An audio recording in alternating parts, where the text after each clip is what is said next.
up to your knees in love. There's a tree house in the meadow below the mountain peak, the perfect place for lovers when they play hide and seek. There's a covered bridge at Cripple Creek where the horses always stop. Between the tree house and the covered bridge, that's how Mom and Pop are making love in the country where skies are blue. All you'll be dreaming of are the birds and the bees and the flowers and the trees till you're up to your knees in love. There are roses on the trellis and the scent of new mown hay. The clinging vine is jealous on the fence across the way. There's a great big yellow moon above and a breeze to sing a song. Between the roses and the yellow, a fella can't go wrong if he makes love in the country where skies are blue. All you'll be dreaming of are the birds and the bees and the flowers and the trees till you're up to your knees in love.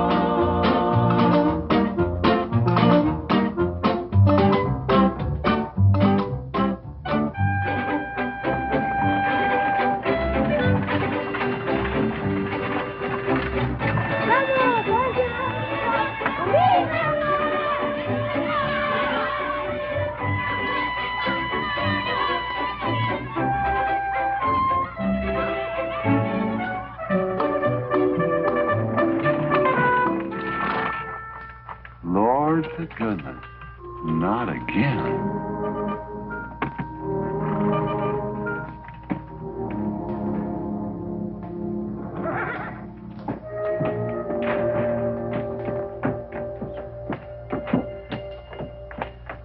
Howdy, Drago. Morning, Curly.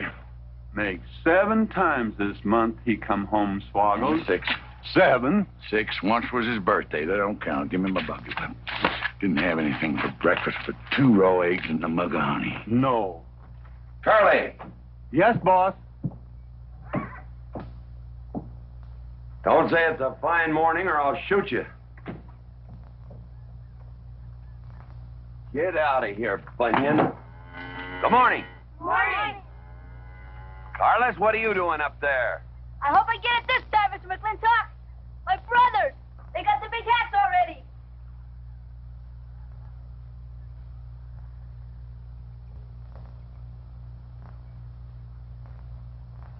All right, let them have at it.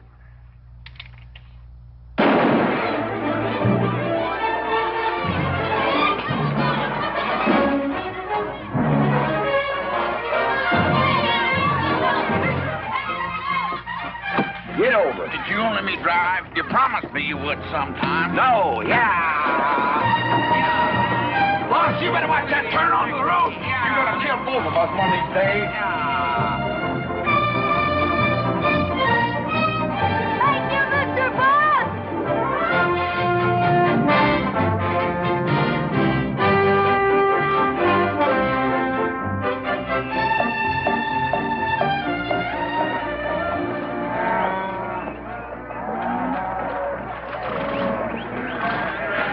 You got cattle in the back, boss.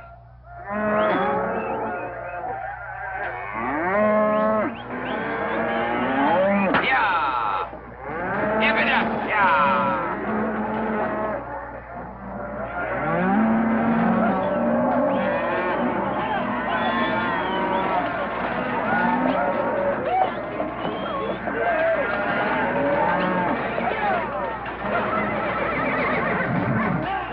Keep 'em going. 15 cents a pound all the way to Kansas City. Yeah. Yeah.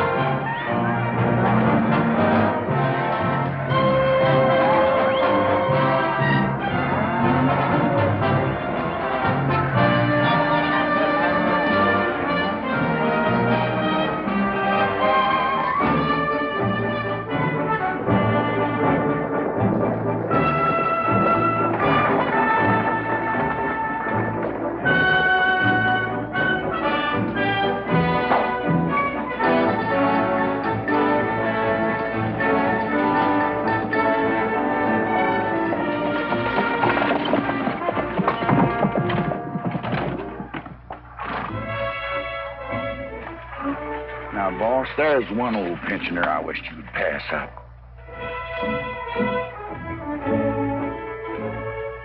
Bunny? Yeah. I knew where I'd seen his face before. He's an old timer. He's just been around town a couple of years. Oh, you have no milk of human kindness. Morning, Mr. McClintock. Morning, Bunny. Well, I can see you're in good health. Never felt better. Contrary to what you may hear. Me, my kidneys ain't what they used to be, and my liver's been leaving me billies. Drago?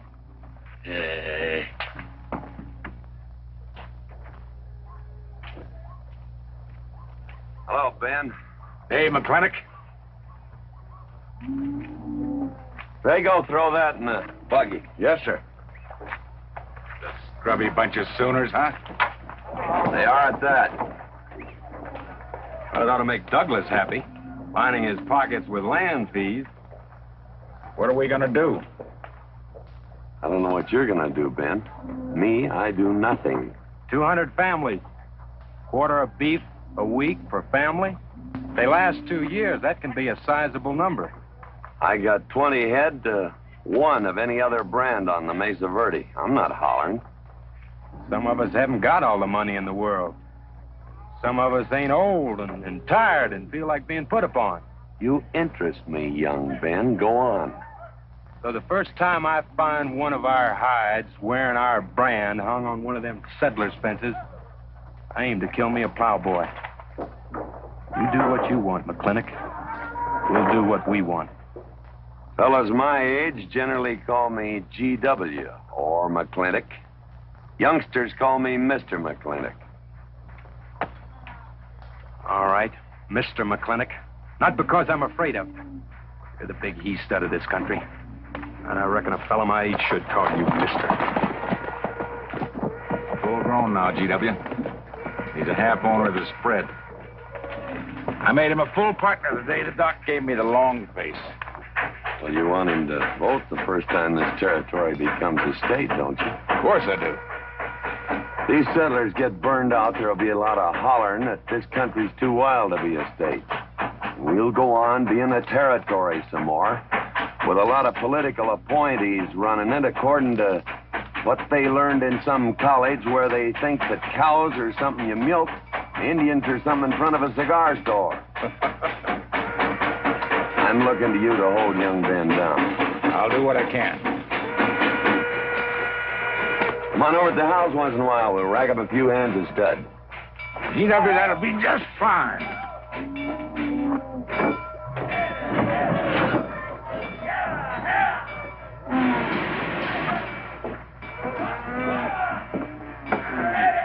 It's a nice morning, ain't it, boss?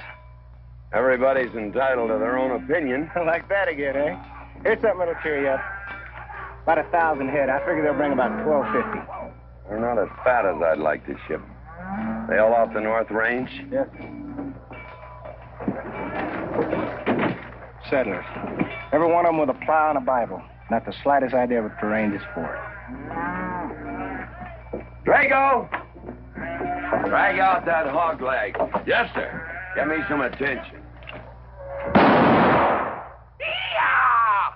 People! People! People! People!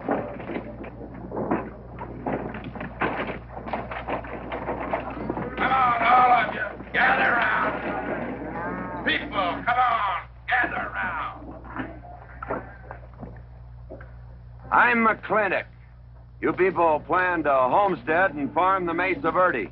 Yes, sir. The government give us each 160 acres. The government never gave anybody anything. Some years back, a lot like you came in. You had a pretty good first year, good summer, easy winter.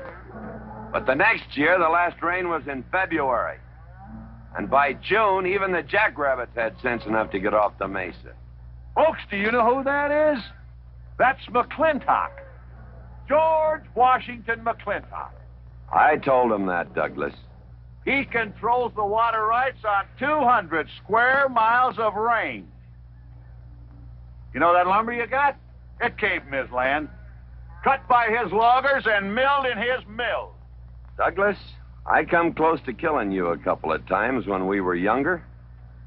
Saddens me I didn't. Can you imagine a man who owns all that? Oh, and mines, too. I forgot to mention them. All that. And he's begrudging poor people a measly 160 acres. That right, Mr. McClintock?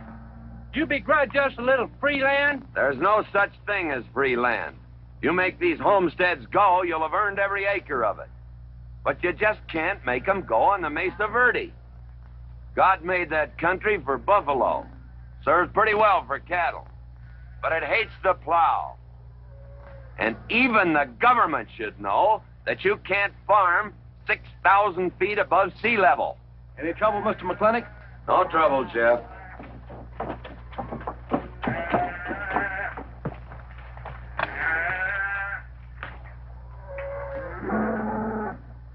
How about you, Douglas? Douglas? Just plain Douglas, eh? And you call him Mr. McClintock. Why? Well, Douglas, I guess it's because he earned it.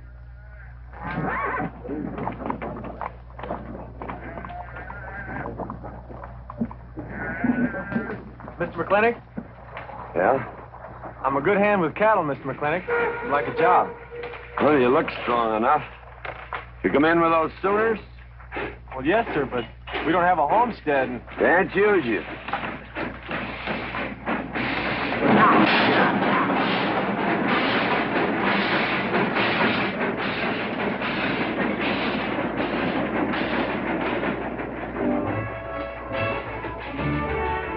Tough life, ain't it, Sonny? Hell, ain't much future in being a farmer around these parts.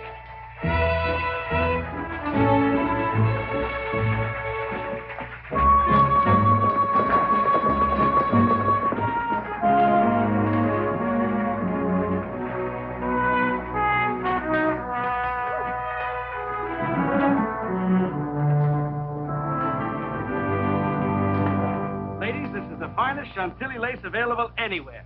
Chantilly, Mr. Birnbaum. Well, believe me, it's the best. Oh, excuse me, please. Look around. Take your time. Drago, I got 1,000 Havana cigars and 12 of those hats for you over there. Them bell big hats ain't gonna last long the way some folks have been dipping into that red eye these days. Uh-oh. Good morning, G.W. Good morning. I stole some stick candy. Please, help yourself. Come on.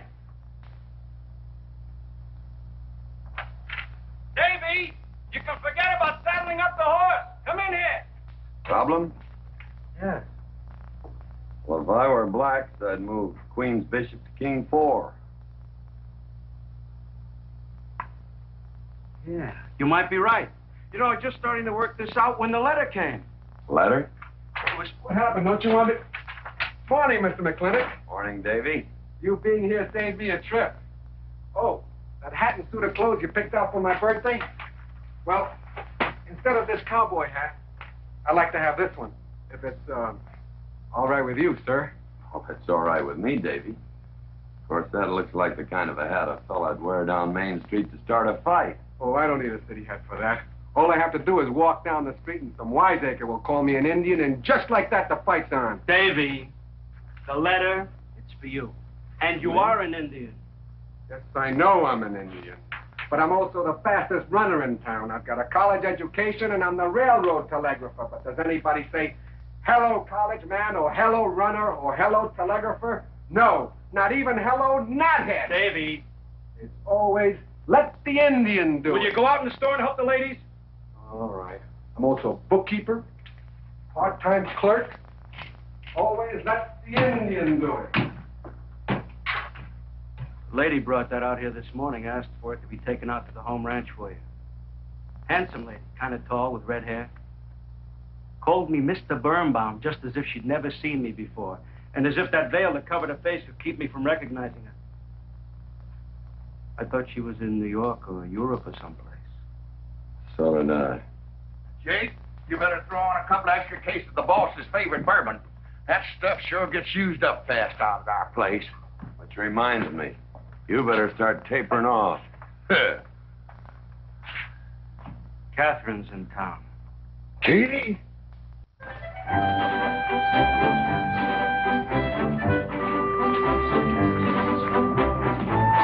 Ladies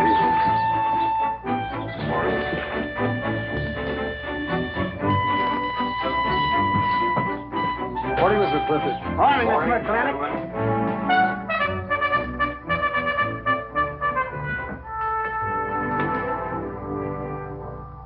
Good morning. Good morning, Matt. All right. Morning, GW. What are you doing in here? Why aren't you out at the desk? Helping out the bartender. Yeah, I see a busy day.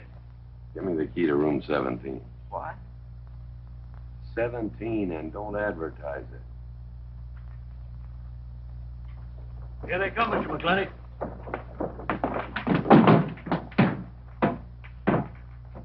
Set 'em up. Beer, whiskey. Day off? Off day. Wonder what he's so preoccupied about. Haven't you heard? No, what? Katie's back in town. Katie? Yes, dear. The social arbiter.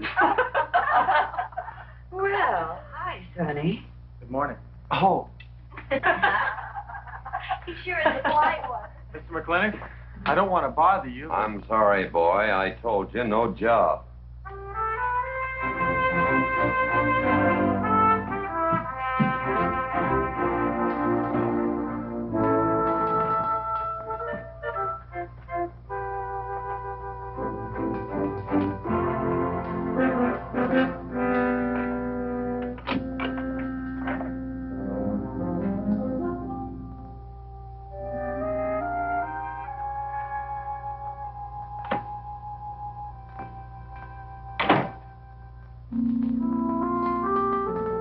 Catherine.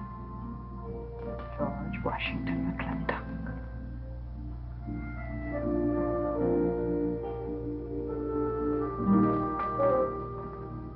I thought you'd want this.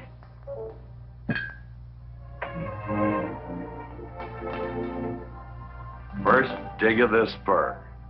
But who am I to upset your plans? Don't you feel kind of silly? I never feel silly. It's because you have no sense of humor. Why couldn't we sit down in the hotel dining room and talk about whatever it is you want to talk about? Or why couldn't you just come over to the house? And have everybody know that we're meeting. Everybody knows, and what's the difference? We're married. That is something I should like to change.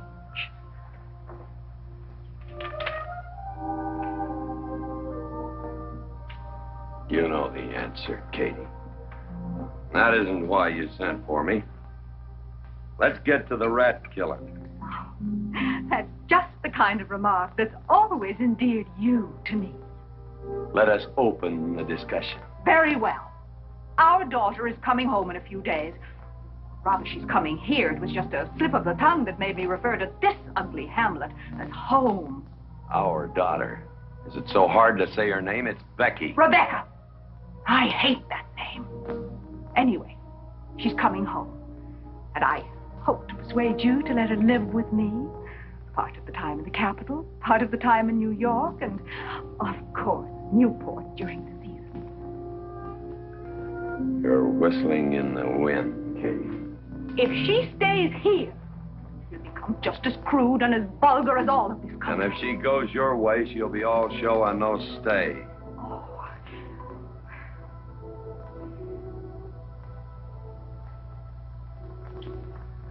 No go, Kate. I hate you. Oh, how I hate you. Half the people in the world are women. Why does it have to be you that stirs me?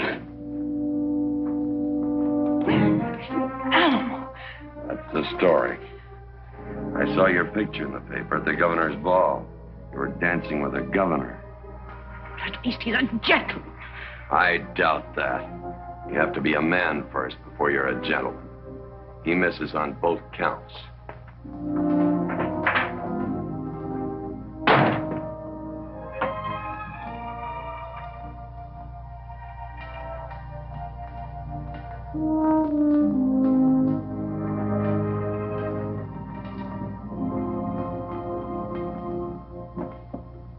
Hey, Sonny.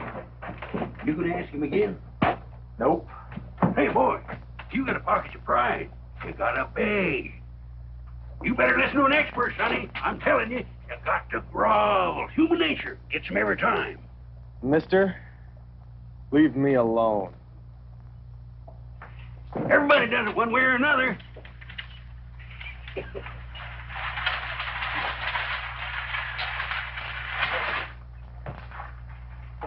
About that job, Mr. McClintock. I already told you, son, I've got no need for farmers or use for them. Just 1 minute, Mr. McClintock. My father died last month. That's how come we lost our homestead. I've got a mother and a little sister to feed. I need that job badly.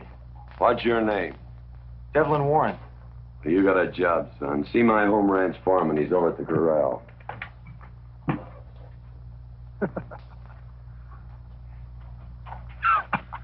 Step down off of that carriage, mister.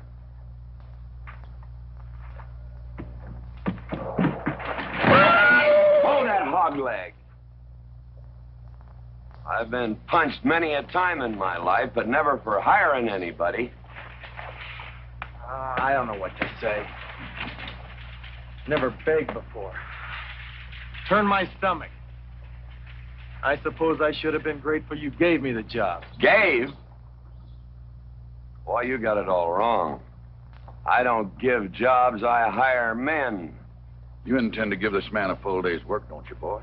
You mean you're still hiring me, Mr. McClintock? Well, yes, sir. I mean, I'll certainly deliver a fair day's work. For that, I'll pay you a fair day's wage. You won't give me anything, and I won't give you anything. We both hold up our heads. Where do you live? The settlers' encampment, down by the mine. That's your plug? Yes, sir. Well, hop on him, and we'll go get your gear.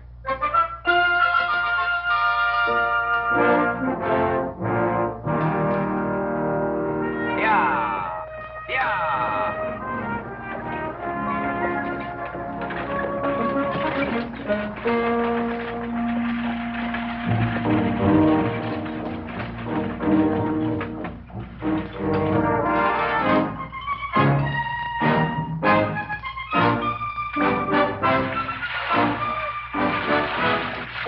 McClintock.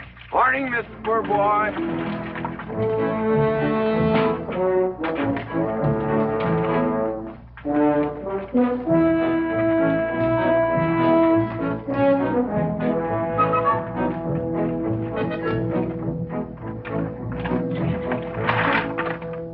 I'm sure that all you fine people are interested in knowing just what portion of this new land will be your new home. Oh, Jones and McAllister, since you've been more or less the leaders of our group, I'd like to have you come up and check the exact location. Won't be a minute, sir.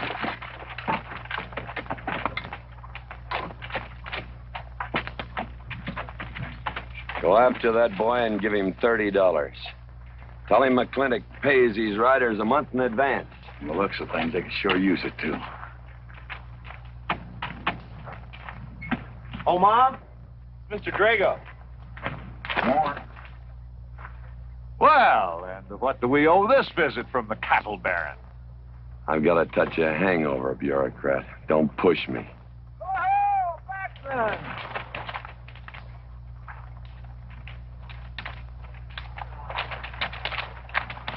Say, those are Indians. Are there Indians in this homestead land? Friendly Indians, my boy. Oh, Macklin!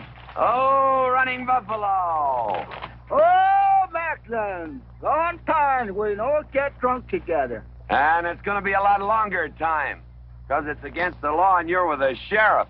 And if I got my hands full, they came into town to meet the train. The old Indian chiefs are coming home. I heard they'd been pardoned. They don't know when it's arriving, this week, next week, or next month. So in the meantime, I've got to do something with them. Could I cut out a couple of head of your steers to feed them? Otherwise, some of these settlers' milk cows are going to disappear. That's right, Macklin. Cut out whatever you need. Sheriff, are you going to camp these savages with all these settlers? You're asking for trouble. Mr. Douglas, I already have plenty of trouble. Please stay off my back. Running Buffalo, bring your people over to the clay slide. Go. Hello, Mr. Macklin. Tiny Mouth, it's nice to see you. You wouldn't believe it now, but 20 years ago, she was a mighty handsome maid. 20 years ago, you thought so too, Mr. Douglas.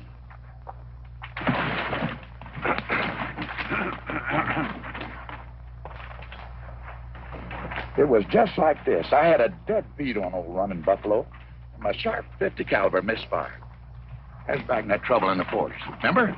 I remember. Hey, you want to tell you something come directly from heaven? No.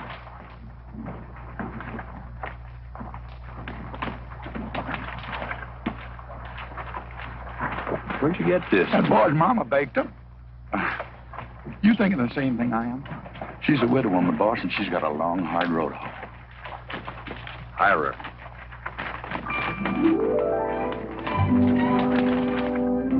I always said you had a heap of sense. Mr. McClintock, this is my mother. Your mother? And my sister. Pleased to meet you, Mr. McClintock. Ma'am, this here's my boss, and he has a few choice words to say about your biscuits. Yes, Mr. McClintock? Well, they're great.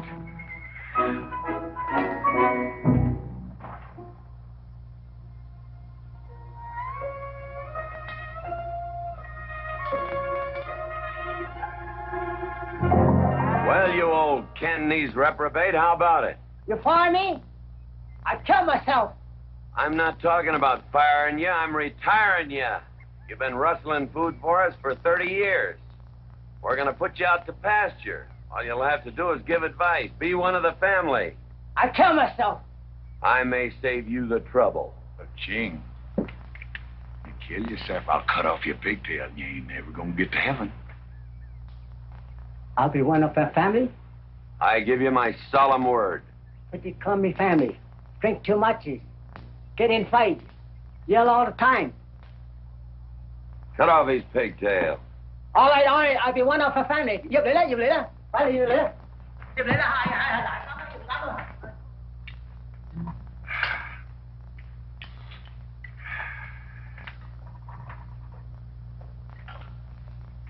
I hope everything is satisfactory. This is such a big house, it'll take me a while to get used to things. Now, please don't hesitate to tell me if anything is wrong. No business, soup. Otherwise, it's fine. Everything on nicely. Finally, fine. ma'am. Best apple pie ever had. Curly's right, ma'am. Hated to leave that last bite. Shall we celebrate with a drink? Paula, come in and help me with the dish. Alice, you want to help too? Yes, Jacob. All right, pitch in. Now I'll wash and you kids can dry. Is that good here?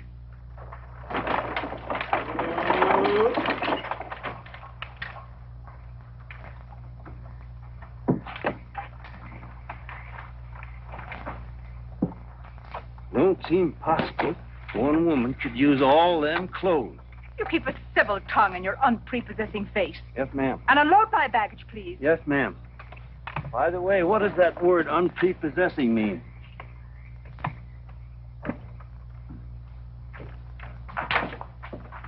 Miss McClintock. Oh, hello, Carla. Run and help the driver with my luggage. I couldn't trust anyone else in this house to do anything correctly.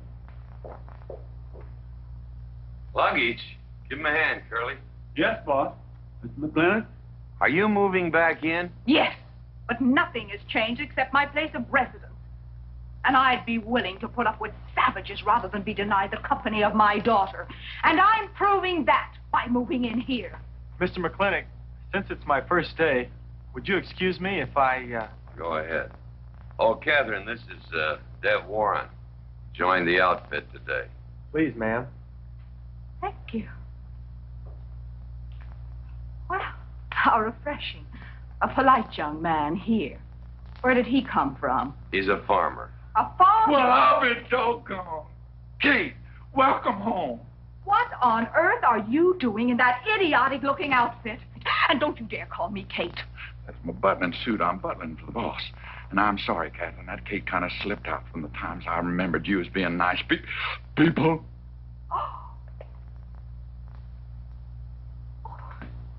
Are you going to stand there with that stupid look on your face while the hired help insults your wife? He's just ignorant. He doesn't know any better than to tell the truth. And I can't help this stupid look. I started acquiring it as you gained in social prominence. Mrs. McClintock, where do you want I should Put him in the master bedroom. Yes. But move Mr. McClintock's things into another room. Oh, the one back of the stairs would be best so that he can't wake up the entire household when he comes home every Here's night. Just before daybreak. Yes, ma'am. Oh, excuse me. Here's your cigars, Mr. McClintock. I am Mrs. McClintock. Kate, Catherine, this is the cook. This is the lady who does the cooking for us. Mrs. Warren, Mrs. McClintock. How do you do? Very pleased to meet you, Mrs. McClintock. Very pleased. Likewise. You see, I just came to work here today, and I guess I jumped to the conclusion that this was a bachelor's household. It is, and then again it isn't. I will explain so everything will be quite clear, Mrs. Wallace. Mrs. Warren. Mrs. Warren, it has been a bachelor's household for quite some time. And it will be again, just as soon as I am out of here, which will be as quickly as I can make arrangements to take my daughter back east with me.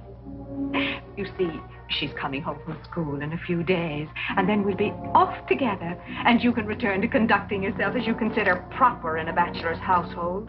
Katie. Shut up! Until then, I am mistress in this house, and I will give the orders.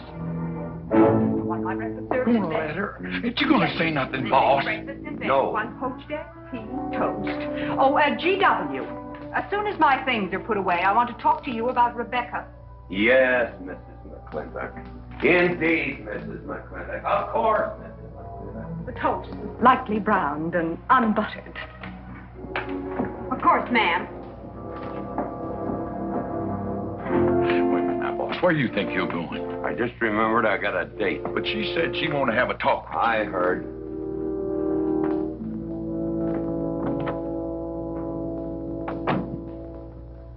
Good evening, Lem.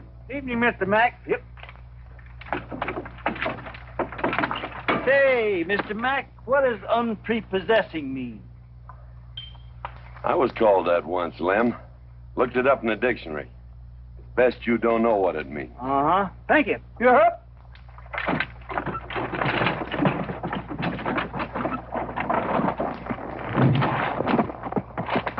Hey!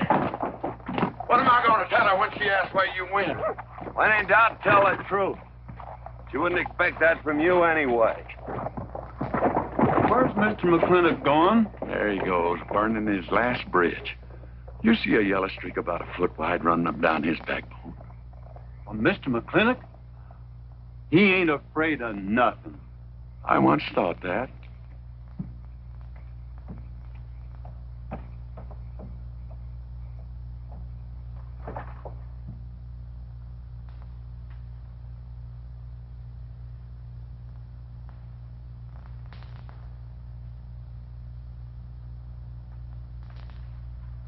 Drago?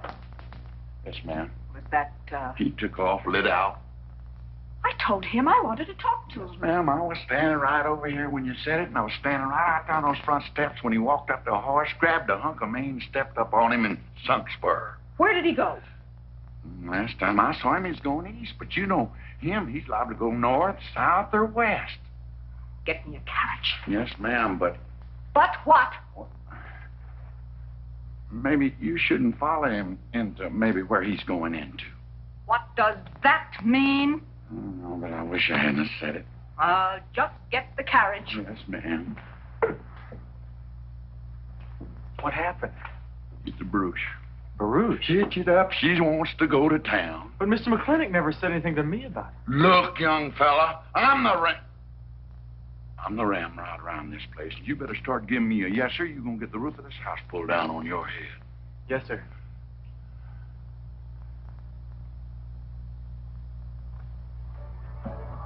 Hello, lady.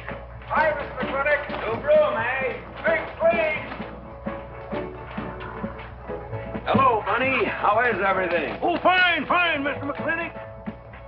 I'll get you next time.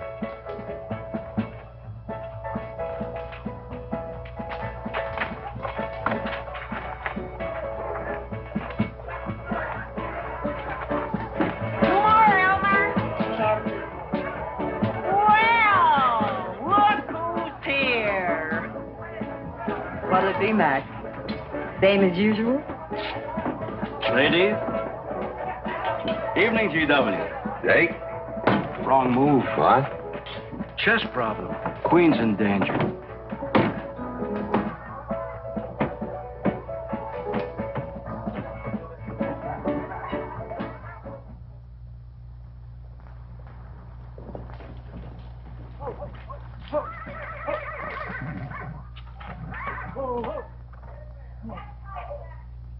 I suppose you can do that. Camille, you're on your own. Mr. McClintock?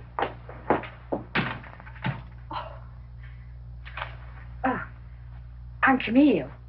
Camille Reedbottom. I'm learning the game of chess. Thought it would give me something to pass the time. See, I have nothing to do all day long. I just remembered something.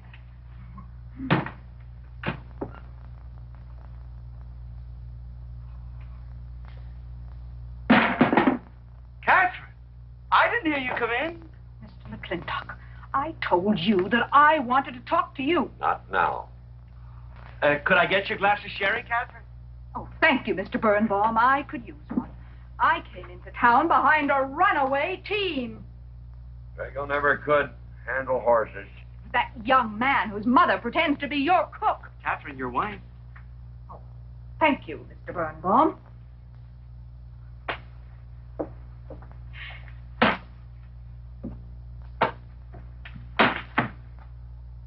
Now, Mr. McClintock, we have an awful lot to talk over. First thing I learned about Indian fighting was to wait for daylight.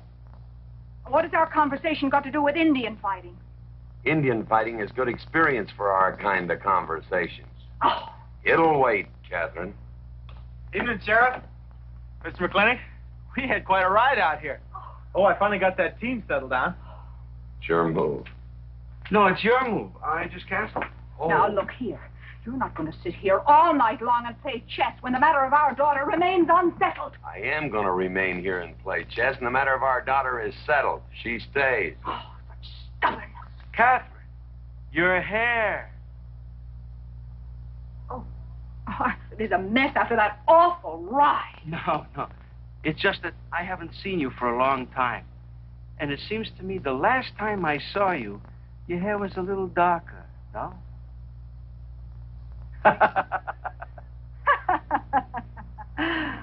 It's a funny thing that tricks a man's memory will play, huh? Mr. Birnbaum, I think that you've completely lost your mind. You have done something to your hair. I have not.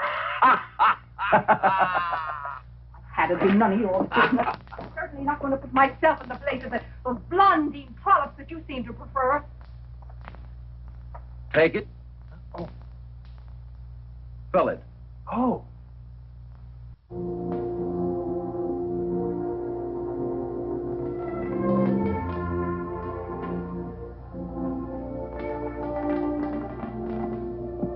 Morning.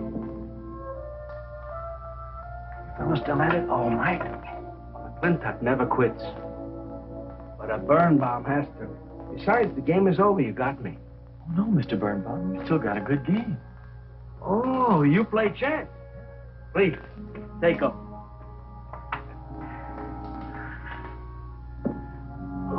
Pretty good. Fair? Well, looks like I won't have to come into town always to get a game. Remember, I'm a bad loser. It's your move. Yes, sir.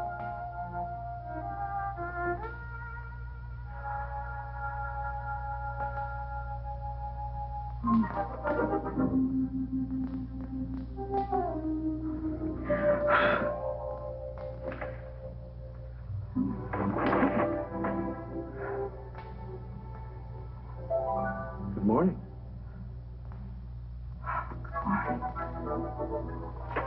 Good morning, all right? Mm-hmm. Cup of coffee? Oh, yes, thanks, Jake. You're welcome, Catherine. Got any cream? Canned cow's milk. That'll do. Good old condensed milk. That reminds me. I was cleaning out my desk the other day. I found something I wanted to return to you.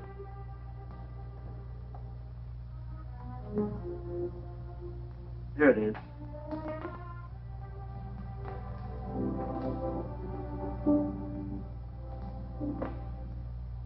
The medal. Remember? From the President of the United States of America, the First Sergeant Michael Patrick Gilhooly, for bravery above and beyond the call of duty. Your papa. Reminds me of the first time I ever saw you. It was over 17 years ago. You walked into my store, not much bigger than the bundle you were carrying. And in the bundle was the most beautiful baby I ever saw. And was she hungry? You walked all the way from Superstition Creek just to trade me that medal for a case of canned milk. GW was off somewhere as usual, fighting Indians. Sheriff! Sheriff Ford! Well, have you seen the sheriff? Kind of early for him. To try his house? Why did I think of that? Looks like Birnbaum's is open. Maybe somebody in here knows. So there you are, Sheriff. I told you you were headed for trouble. Trouble? I want to know by whose authority you let those Indians stay in town. Those savages are wards of the government, and I am the representative of I that told Sheriff Lord that he could put him up down by the clay side.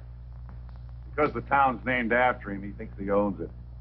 Well, you check the books in the recorder's office, and you'll find I do own a fair piece of it.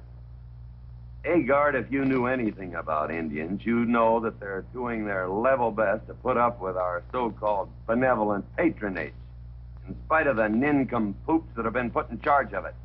Those Indians need my permission to leave the reservation. Those chiefs have been giving orders all their lives. It's pretty hard for them to understand that they have to hold up their hand like a schoolboy in a classroom. The law is very clear. I told you you'd get no satisfaction from these people. Well, we'll get the girl back. Girl? The girl the Indians kidnapped. But don't worry. I armed the settlers and set them to rounding up those red devils. What is this about a girl? Billy Jones, one of the settlers' daughters. The Indians kidnapped her. That's ridiculous. And you turn loose a lot of farmers with shotguns? I certainly did. You're insane. Let's go, Sheriff. Mr. Douglas, Oh, Miss McClintock. much as I hate to agree with GW about anything, you haven't changed a bit. You're still an hysterical fool. Coming to town, I got worried. What about? Thought maybe Katie shot you. Not yet, Drago, but it took restraint. Wait a minute. We better take Agard along. Not that he'll be much help. Drago, get him on a horse. Just a minute. Well, I'll drive. Yes, sir. Agard, what are you doing? Agard, this is serious. Stay with him, Agard. Stay with him. Agard, will you stop showing off and getting this buggy? Mercy. Mercy. That horse is a little green.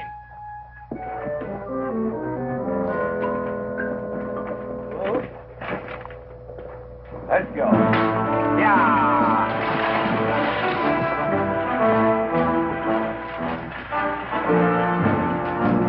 Just where do you think you're going? Don't use that range boss tone of voice with me.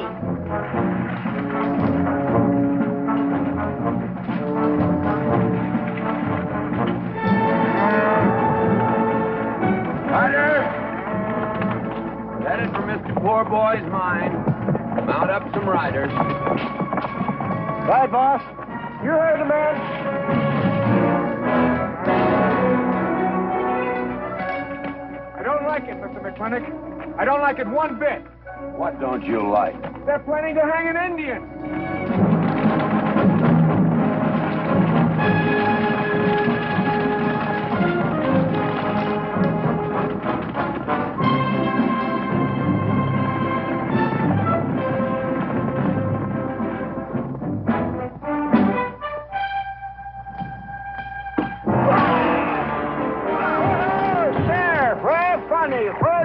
scared. Hold that! Not so fast, Mr. Boss of the whole country. Unless you want to wear a big hole in your middle. How long is GW going to let that cheat-chalker push him around? That cheat-chalker has a sawed-off shotgun. How do you know she didn't wander off someplace or meet some fella or something? What are you saying? That I didn't raise my girl right? That she'd wander off all night with some man? There's a lot of things I'm not saying to you, mister. Well, you got a sawed-off shotgun in my middle. But how do you know this Indian had anything to do with it? She's gone, ain't she? She's gone. Pa! Pa! I'm over here! Pa! Been looking for me, Pa? Where you been, gal? Young Ben took me for a sunrise ride, and the horse wandered away. You come down over there. But, Pa! She's telling the truth, Mr. McClintock. We wasn't doing nothing. Well, that's not important right now. The important thing is that you don't draw that hog leg, or this will be worse than Dodge City on Saturday night. Wagon. I'll tend to you later. Now for this young whippersnapper. Now, no harm has been done. And young Ben here is one of the nicest boys in the territory, so just put down that shotgun and I'll let's teach forget him to it. fool with Mike. Now, we'll all calm down. Boss, he's just a little excited. I know. I'm going to use good judgment. I haven't lost my temper in 40 years. But, Pilgrim, you caused a lot of trouble this morning. Might have got somebody killed. And somebody ought to belt you in the mouth. But I won't. I won't. The hell I won't.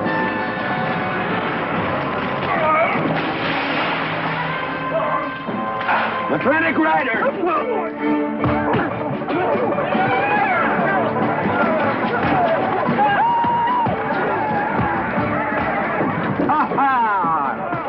Oh, Markland! Hey, Buster! Remember me?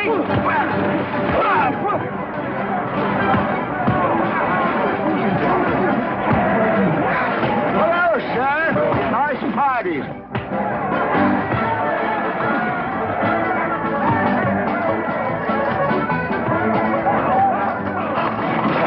Do you think you ought to? I ought to what?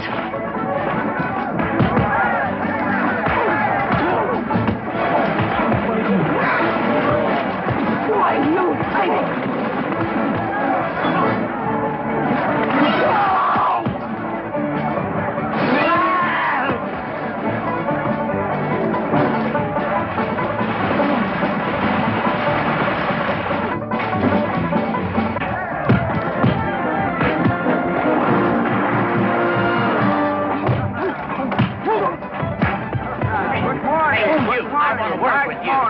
Just a minute. What do you do? My glasses. Hey, now stop this or you'll be sorry.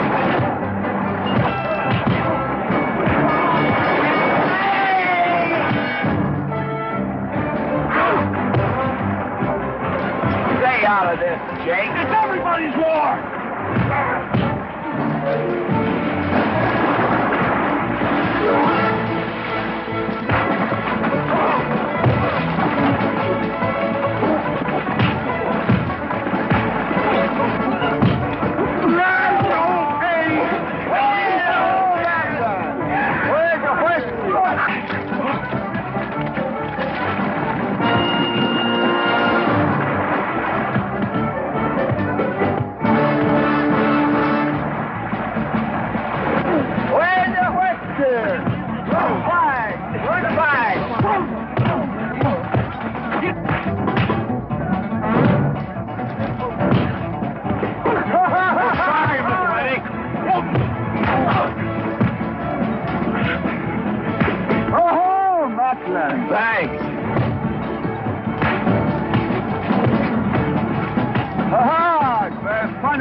Mrs. McClintock. Buddy, you big...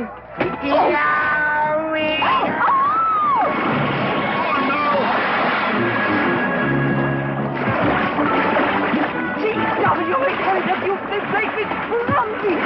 Well, it's pretty hard to control yourself.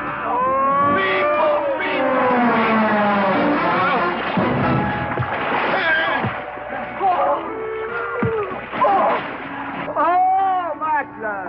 Oh, Macklin. Oh, party. But no whiskey. We go home.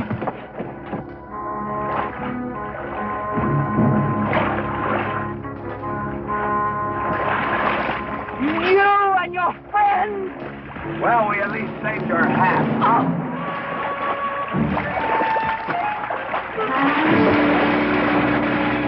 Where is everybody? Oh, for heaven's sake.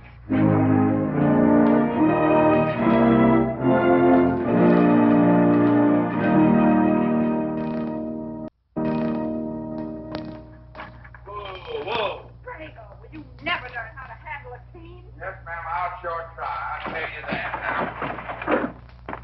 now. Try me, family. You want to lose your pigtail? I lose faith.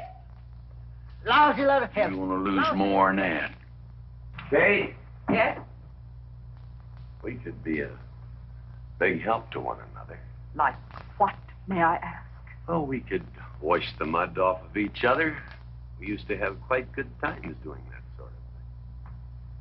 There are a lot of things we used to do. Good night, Mr. McClintock.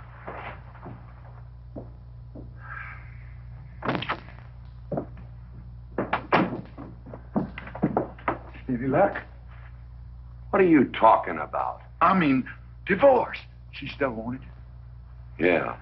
You know something, women are funny. She fought like a wildcat on your side out there this afternoon. Come home, she slams the door in your face. That divorce business, is that what you get when you pay a woman not to live with you? That's about it. Some women I've known it'd be worth it. You know, if we had any moral character, we wouldn't be standing here covered with mud drinking when we should be washing. G.W. Drago.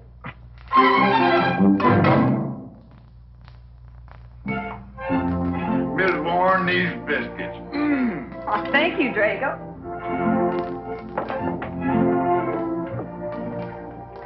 Good morning, Mrs. Warren. Good morning, Mr. McClintock. Breakfast for the boss?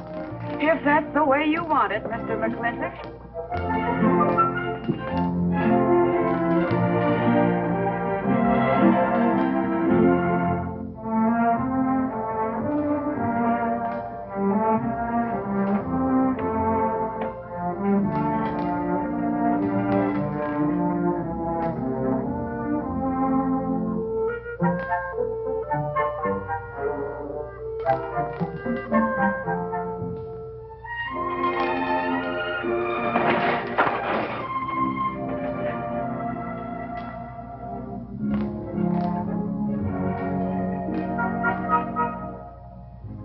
One poached egg, tea, toast, lightly browned, and Why, Mrs. McClintock, you have a black eye. I do. Ooh.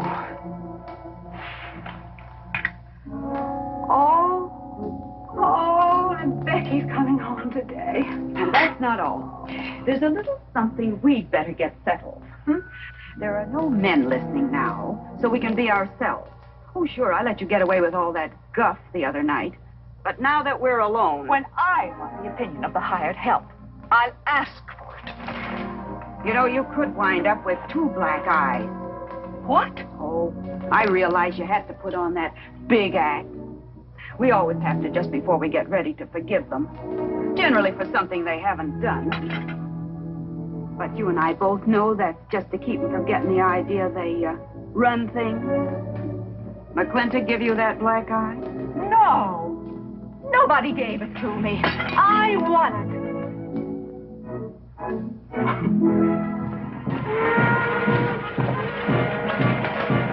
Morning, Davy. Morning, Mrs. Beach. Mr. Beach.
to see you again.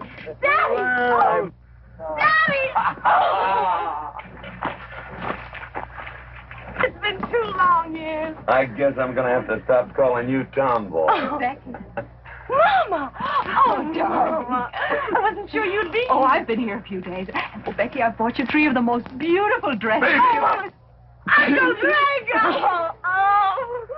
Did you bring your old uncle a coming home present? Sure did. What is it? A mustache cup. And what did you get me? Prettiest Palomino pony that ever packed a saddle. Broke the stand, drowned, tie, and the counter. Oh. Uncle Jake! Oh. What are you doing in Mr. Douglas's tuba? Oh, Mr. Douglas had a little accident. I brought you a whole shipment of licorice sticks. But now that I've seen how much you've grown, I think we better exchange them for a couple of bolts of dress goods, huh? Thank you. Oh, the mayor was going to be here, but he had to go to the territorial capital on a horse theft matter. But I'm going to give his speech. Oh, and don't worry about the mayor. I'm sure that he can find a bill of sale for the horse.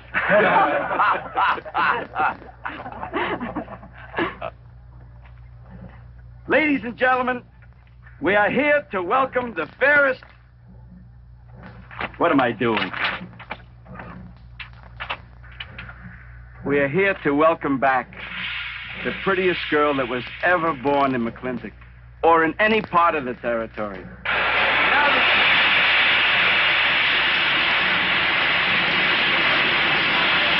Hey, Davey! Yeah? Got something for you. Yardmaster up the junction told me to let him ride, so I locked him in here. I've had my scalp a long time, and I aim to keep it.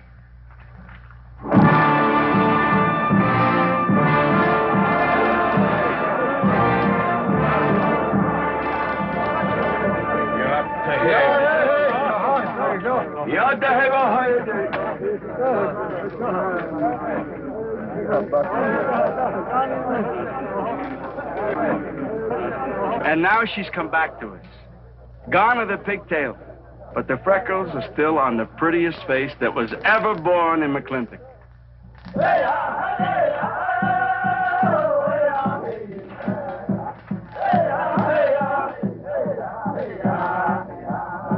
Hey, that's Puma. And it's true. The government did turn them loose. Good old Puma. I'll never forget when he brought G.W. home.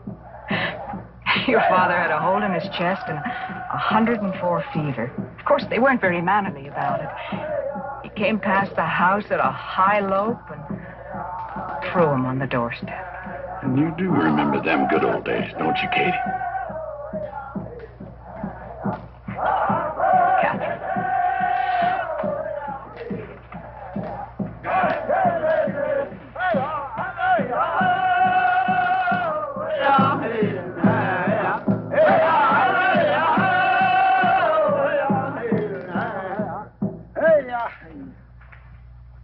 Yatta hey, my friends. Yatta hey. Puma, honored enemy. Does Big McClintock forget, also blood brother? No, I'll never forget that. All wound. Does it hurt still? I feel it when it comes on to rain. An inch higher and I wouldn't have had to worry. Our Big McClintock, that was remembered fight. We return with news our people have more trouble. You see, I learned good English now, Big McClintock. Learned in white man's jail. But we would have you talk our cause at government hearing. I understand that Governor Humphreys is going to preside at that meeting. Yes, Puma, I'll translate your wishes. Mr. McClintock, could I impose on you to use your Comanche to tell these Puma is chief of the Comanches, and he speaks English very well. Oh, well, your people will have to follow my instructions to the letter. It is the law of the land. Well, now, just a minute. Well, for heaven's sakes.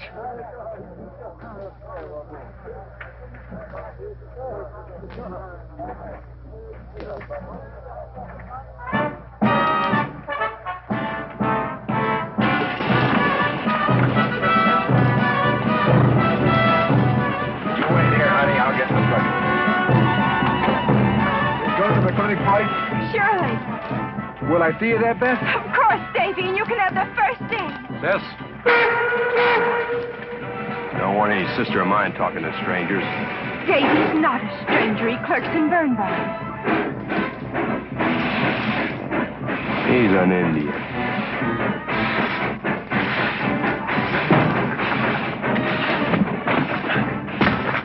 Darn you, Drago! Now look what you've done. Baby, this is Devlin Warren. He works for your papa. Dev, this is Miss Becky McClintock. Those are my things. Yes, ma'am. Oh, I don't own you anywhere, Miss Becky. What do you mean? Oh, I mean, you look so much like your mother. Well, even prettier. Oh, Mr. Warren. Mother's much prettier than I am. Many a fight started with words like that. Come on, get in the boat. Hello, Jing. We got jelly pie for dinner. Oh, I'm not cooking. No, he's not. Junior! Yes, Miss Becky. You remember Junior Douglas, Mama? Oh, of course. How's college? Valedictorian, 95. Oh, congratulations. Oh, Mr. and Mrs. Douglas, we will see you at the party, of course. Oh, delighted. Well, it'll be pretty hard to keep young men away. Yes, sir. Drago? Yes, boss. Baggage all on it. G.W. You remember young Junior? Oh, yes. Like father, like son. Mr. McClintock, I hope you don't think I'm being presumptuous in asking for the honor of calling on Miss Rebecca. Well, there she is. Ask her yourself. Well, thank you, sir. Jing, now I'm going to get fired. Get up out of here. Thank you, sir. Thank you. Have you no manners? See you at the party, Junior! Yeah. Yeah, what? Like father, like son. What does he mean, Matthew? Come on, Jing. Grab a root and growl. Well,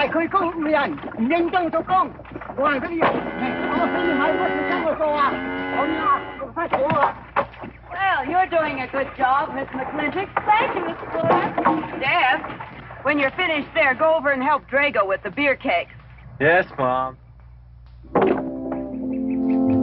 Deb, could you come and help me a minute?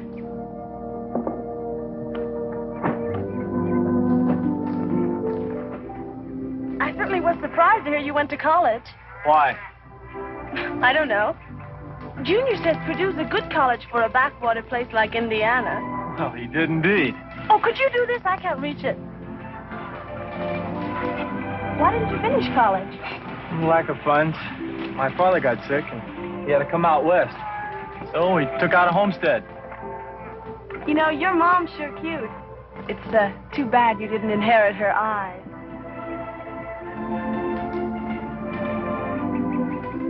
Well, you'd been lucky if you'd inherited a few things from your father. Oh, really? For instance? Just common sense, for instance. Common sense. Yeah. You don't see him being fooled by some dude like Junior Douglas. Junior's not a dude. He's nifty. This needs a woman's touch. And besides, he got a letter at college. What sport? Glee club. Very strenuous. Don't you dare hug me! I have no intention of hugging you.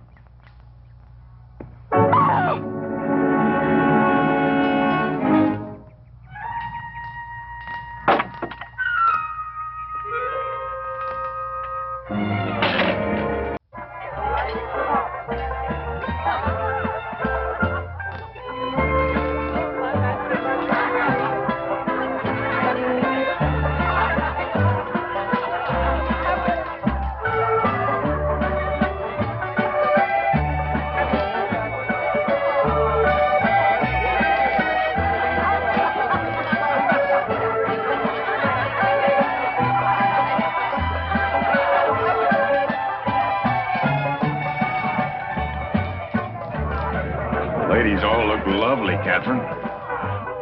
No, this is a real fine party. Oh, thank you, Ben. Of course, we had to invite everybody. Just everybody. Sorry, G.W., but this one's mine. Well, thank you, Mrs. Warren. I guess I'll have to be a good host in my own home.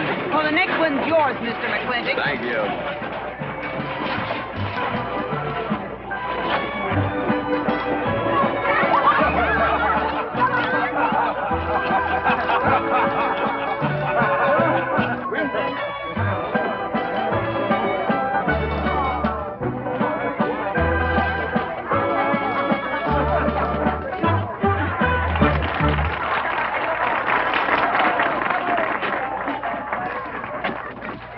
Draco, go and do what I told you to do. Oh, Katie.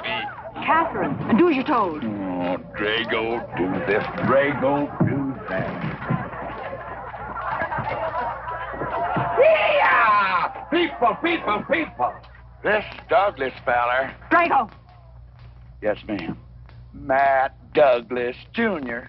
is going to bring you folks some of the latest Terpsichorean dance steps, brand new, brought by him directly from New York City. All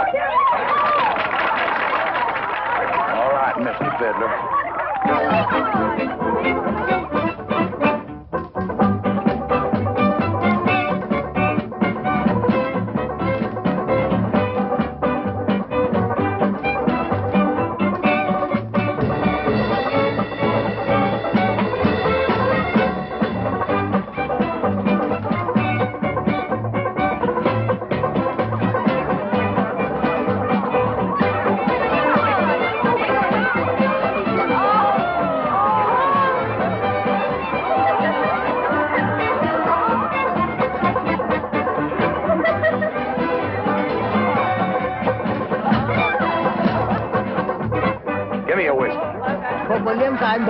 What? Just turn it 10-gallon parties, boss.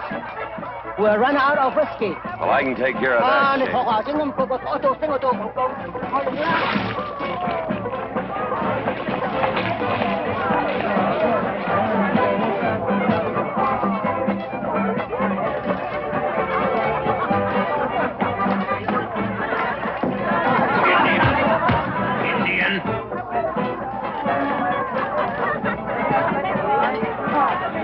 Still got any ideas about asking my sister to dance? Get up and we can do this all over again. Yes! That's enough. You fought it. It's all over. Quit butting in, Birnbaum. He's a hired man, not your son. Look, you fought him fair and square. I don't think it was so fair and square. Well, you want to take up where he left off? If I did, you wouldn't find it so easy.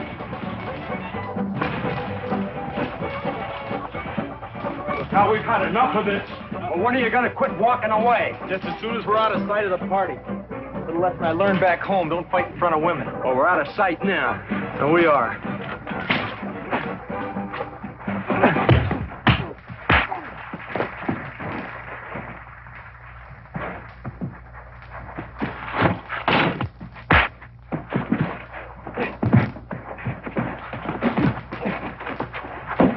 Such vulgarity. Someone should do something about it. You're right. Absolutely right.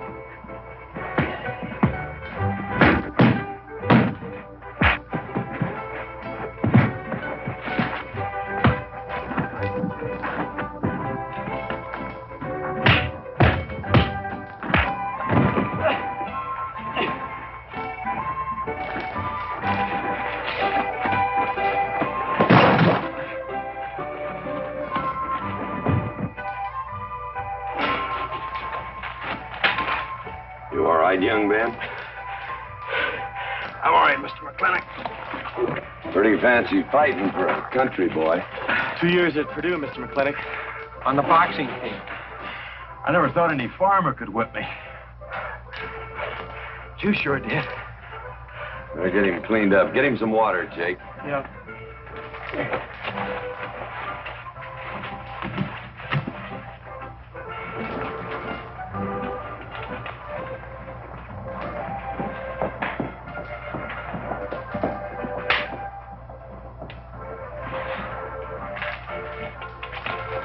Get yourself cleaned up. Go ask that girl for a dance. Who?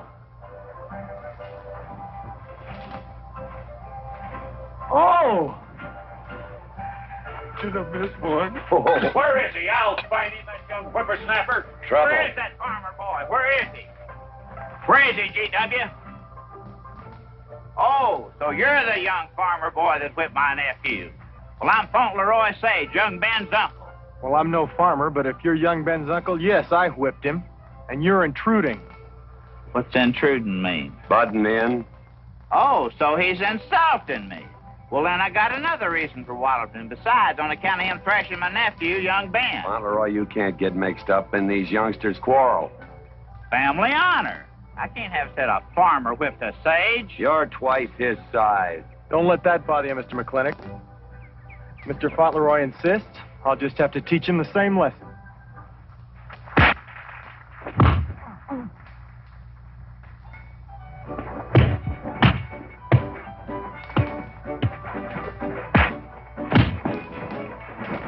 Say!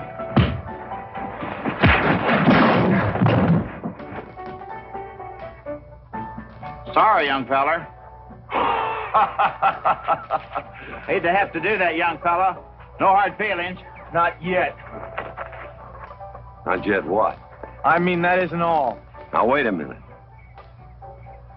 Fauntleroy, we're going to make this a fair fight. Of course we are. Of course we are, G.W. There'll be none of this. I wouldn't do that, G.W.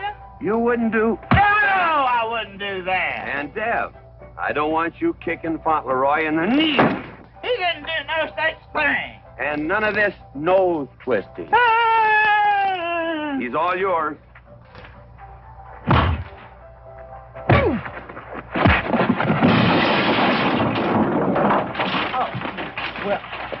Well, where are my glasses? You all right, young feller?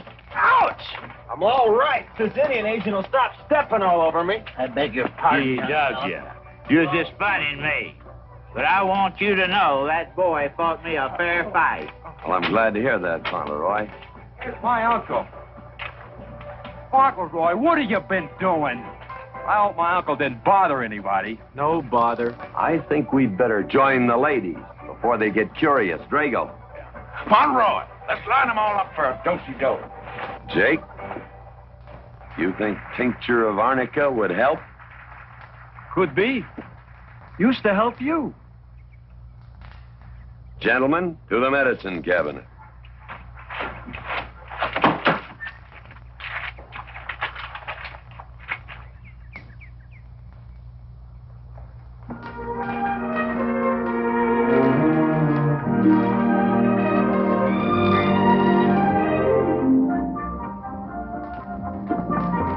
Good morning, Drago. Davy? Seen Daddy? Took over early this morning with a scattergun over his arm. Went hunting.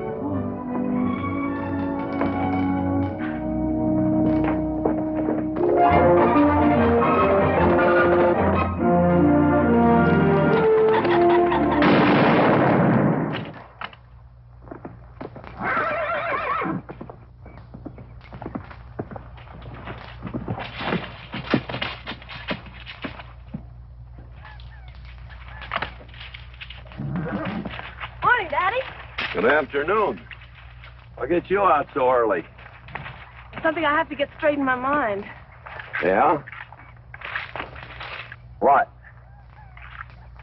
Mama.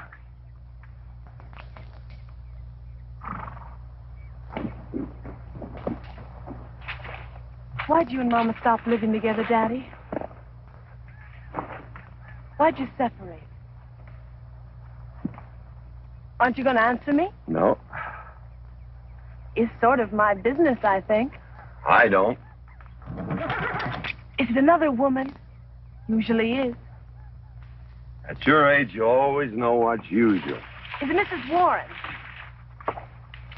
Becky, I don't want to start laying the law down your first day back home. But I'll have no more such talk. First time I ever saw Mrs. Warren was last week. She has a job here at which she's very good. And I hope you'll have the good manners to not pry into other people's business. Your mother's and mine. Pretty good shot, Daddy. Oh, I can understand your trouble. Mama's often so, well, so petulant. Petulant? You learned a lot of words back east, Becky. Wish to God they'd have taught you some meanings. You were only about 6 months old when your mother stayed alone with you in a sod hut under 8 foot of snow, while I moved to her 300 miles south to try and save it. Saved about half of it. You were a little more than a year old at the time of the great Comanche raids. We stood off 500 Plains Indians for 9 days. Petulant, Becky? I think you better go on home. See that Ching gets those birds.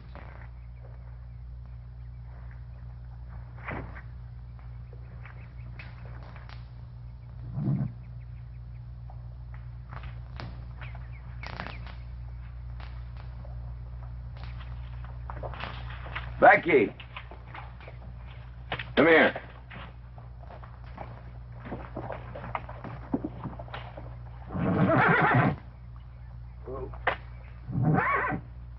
Something I ought to tell you. Guess now's as good a time as any. You're going to have every young buck west of the Missouri around here trying to marry you. Mostly because you're a handsome filly. But partly because I own everything in this country from here to there. They'll think you're going to inherit it. Well, you're not. You're going to leave most of it to the nation, really. For a park. Where no lumberman will cut down all the trees for houses with leaky roofs. Nobody will kill all the beaver for hats for dudes, nor murder the buffalo for robes. What I'm going to give you is a 500-cow spread on the upper Green River. Now, that may not seem like much. It's more than we had, your mother and I. Some folks are going to say I'm doing all this so I can sit up in the hereafter and look down on a park named after me. Or that I was disappointed in you. Didn't want you to get all that money. But the real reason, Becky, is because I love you. And I want you and some young man to have what I had. Because all the gold in the United States Treasury, and all the harp music in heaven can't equal what happens between a man and a woman with all that growing together. I can't explain it any better than that.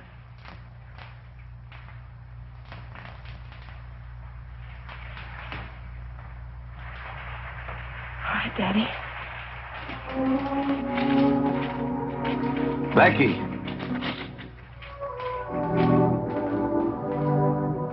When you're as old as I am, you'll thank me for this. Daddy, I'm full grown. I wasn't worrying about me. I was thinking about you and Mama.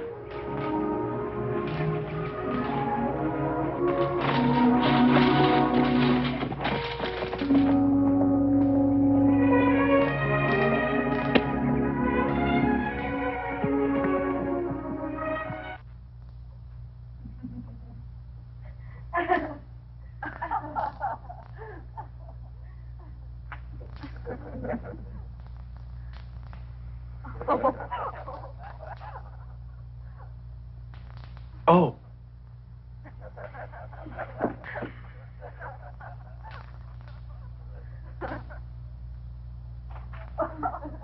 Well, sir, all three of them saw right out of the carriage. Well, it's getting rather late, Becky. It's bedtime. Mother. He brought this. He must have intended to use it. Oh, well. Sing us a song. Well, if you really want me to. Gosh, I haven't played in You quite... know just right for me. Sure. It's the rage now. Oh. Oh. Dev, what are you doing? Oh. I just thought I'd get another cigar. Well, you've got one in your mouth and two burning in the tray. Not move. Fellas want me to play all the time. You're cuter than a baby's dear, and softer than a mouse's ear. I want the whole wide world to hear. You're just right for me. You're sweeter than... Oh, no, not that rhythm, Junior. Do it the way they do at the plaza. I know the words. Sure, Becky. Will you sing with me? Of course. All right. I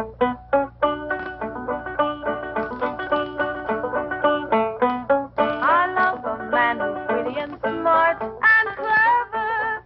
It's your move. Oh. Oh, Dev, you're playing like an amateur.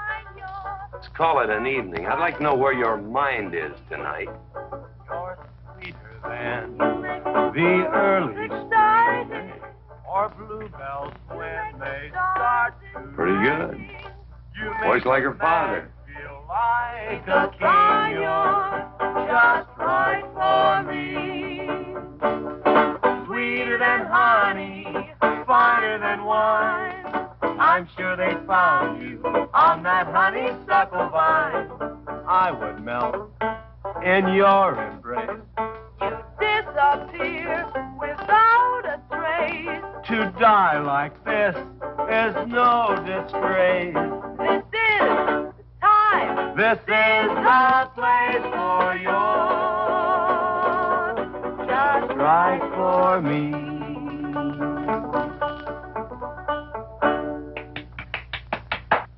Well, so good, I kind of hate to break this up. But we're going to have that Indian hearing tomorrow morning. Sir, about our conversation earlier this evening, I believe I'd better apologize. Yeah? Yes, sir, I've been thinking it over, and when I called you reactionary, well, that's merely my generation's term for your generation. Nothing personal, sir. Oh, really? Well, good night, sir. Good night, Miss McClintock. Good night, and do come again. Good night, Drago. Night. Boss, what does reactionary mean? Me, I guess. He says that anyone that wanted to sell at a profit was a reactionary. Was we reactionaries back in them days when you was selling beef cattle for 6 cents a pound on the hoof? Well, no use arguing with him. College boy.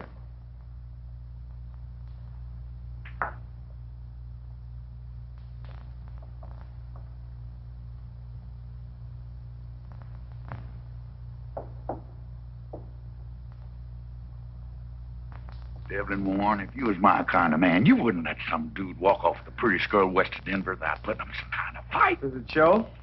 Well, what can I do? I'm just one of her father's employees. I'm just a hired hand around here. Every so often, Dev, you spill the strangest ideas. Everybody works for somebody.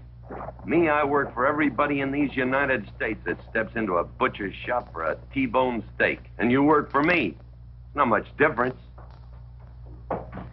Daddy, a terrible thing just happened. Junior's horse ran away. The one he rented at the livery stable. Tied up a rented horse by the reins. He's probably back in the stall by now. I think we could get Junior something that he can ride. What I'd rather do, Daddy, is drive Junior home in our barouche. It's a lovely evening, and I'm sure Uncle Drago wouldn't mind driving. I would, and I got the kind of manners don't keep me from saying so, just to be polite. I'll drive him home, Mr. McClintock.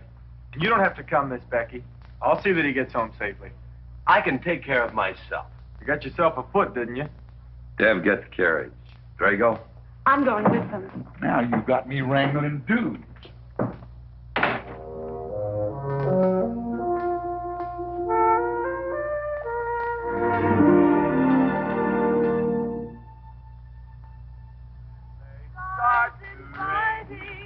You make a man feel like a king. Just right for me. Miss Becky, somebody better help me watch the road. You know, I'm new around here. Might take the wrong turn off. Devlin Warren, you know there isn't a turnoff between here and town. You disappear without a trace. To die like this is no disgrace. This is time. This is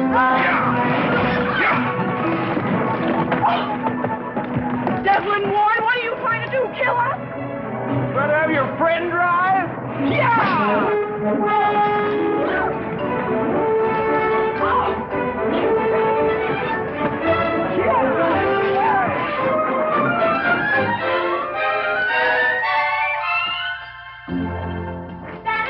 Daddy, I have never been so humiliated in my entire life.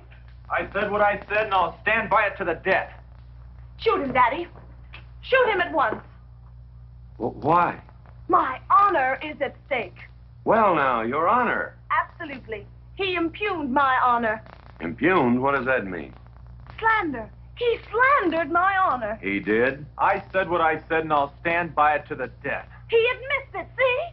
Shoot him. Well, what is he admitting to? Why, he called me a... I won't even repeat the word. I didn't necessarily call you anything, but I said what I said, and I'll stand by it to the death. Well, just for the tally books, what did you say? I said that any girl who would permit a man to kiss her before they're formally engaged is a trollop. He said it again. Shoot him. Now, hold on. No, don't hold hold on. If you're my father, if you love me, you'll shoot him. Well, I'm your father, and I sure love you. So? Oh, you shot him. You really shot him. Hey! He died. If he dies, he'll be the first man ever killed with a blank cartridge. We use this to start the races on the 4th. Hey! On fire! Oh, you poor dear. Poor dear? You'd have had me shot in cold blood. But it didn't happen. Yelling I insulted you and all. What you need is a good spanking. Deb! Daddy! Leave me out of this. Well, I think I'll give you what you deserve. You wouldn't dare! Oh, wouldn't I? You'll think next time before you have someone shot. And this kicking and yelling isn't gonna help you. Don't you! Oh, Daddy! Wait a minute! Daddy! Oh, Daddy! Help me! Don't! Daddy, boy, I hate you! Sorry! Oh, G.W., was that a shot?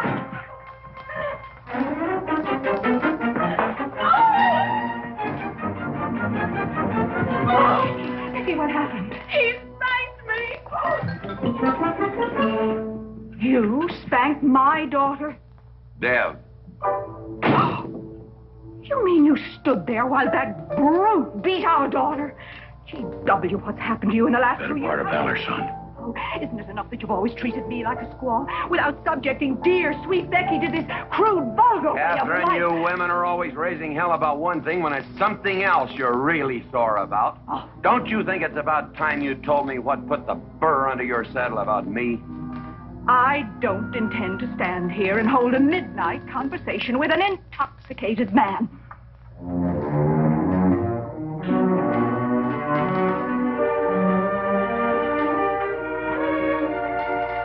And I am not intoxicated. Yet.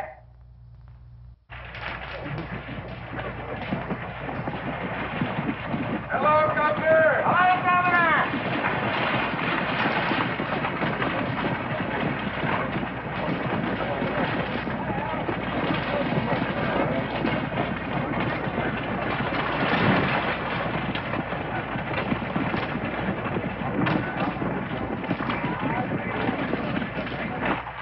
Chief Puma?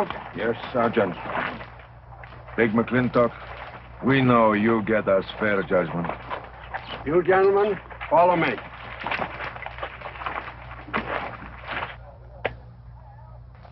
Well, Jake? G.W.?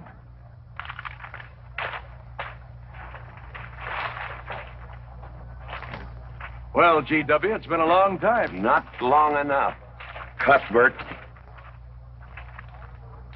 Your husband is a rude man. Yes, Cuthbert, I know.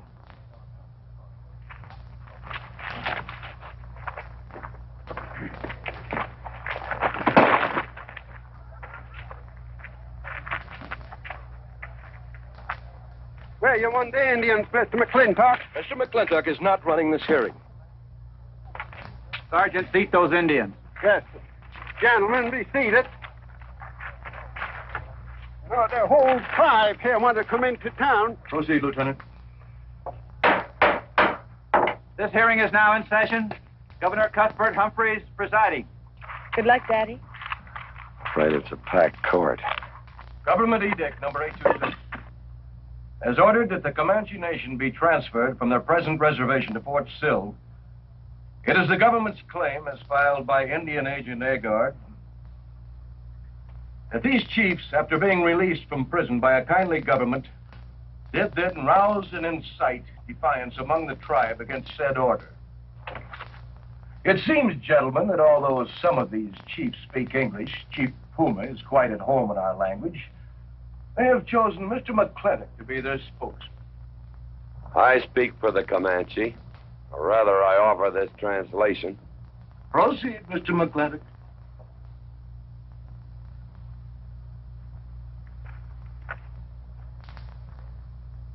The Comanche say, we are an old people and a proud people. When the white man first came among us, we were as many as the grass is of the prairie. Now we are few, but we are still proud. For if a man lose his pride in manhood, he is nothing. You tell us now that if we will let you send us away to this place called Fort Sill, you will feed us and care for us. Let us tell you this. It is a Comanche law that no chief ever eats unless first he sees that the pots are full of meat in the lodges of the widows and orphans. It is the Comanche way of life. This that the white man calls charity is a fine thing for widows and orphans, but no warrior can accept it. For if he does, he is no longer a man. And when he is no longer a man, he is nothing. Better off dead.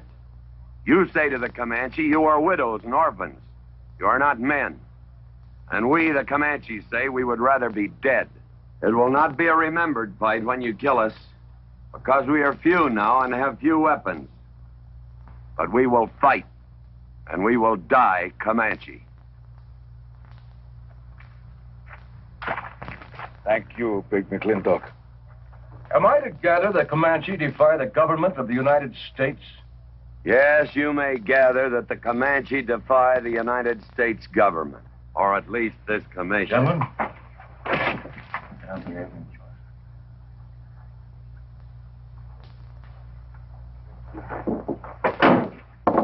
It is the order of this court that these chiefs be incarcerated until such time as the detachment of United States cavalry be made available to escort them and the Comanche nation to Fort Sill. This court is adjourned. Oh, McClintock! You are important chief amongst these white people. Sway them. Have them give us few guns to make the fight worthwhile. Let us have one last remembered fight for end of Comanche. I almost wish I could arrange that, Puma. Ahalani cha. Ahalani cha. Sergeant. Yes. First guard. Carry on. Gentlemen.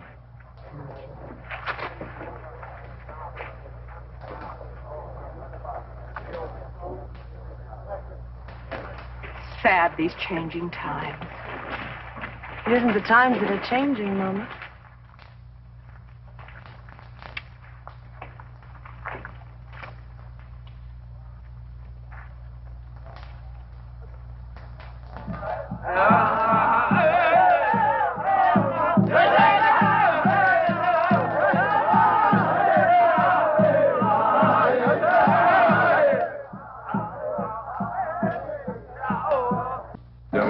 Hello, Lem.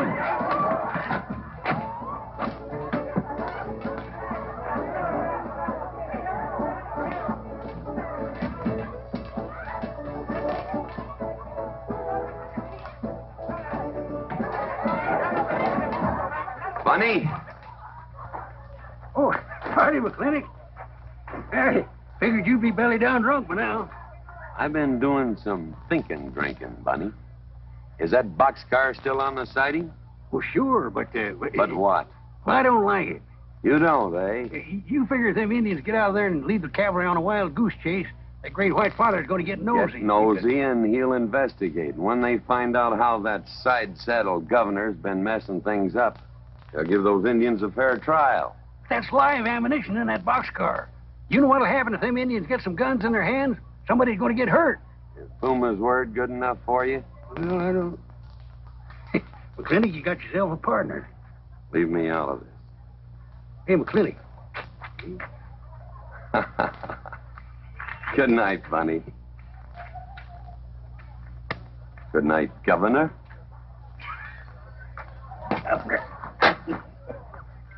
There is the Katie with her light red hair, sweet as the roses on the summer air. I'll find her somewhere while the moon is high, and tell her that I love her, and I'll love her till I die. Katie Gilhooly, young master's home. Katie, Catherine Gilhooly McClintock, where's the woman of the house? Mr. McClintock. Oh, there you are. Mrs. Warren. Oh, good evening. I waited up for you, Mr. McClintock. Oh, how nice. I want to talk to you about something. Delighted. 309 times straight. I beg your pardon? 309 times straight without a miss. Gotta be a record. I suppose so. Now, Mr. McClintock, what I wanted to 2 say... pound Stetson, 6-inch brim, 53 feet in the air. It's gotta be a record. I'm sure it is, but the reason I waited up... Damn it, woman, can't you hold that glass still? Of course, sir. Now, down the hatch to my world record. Down the hatch. Yes, sir.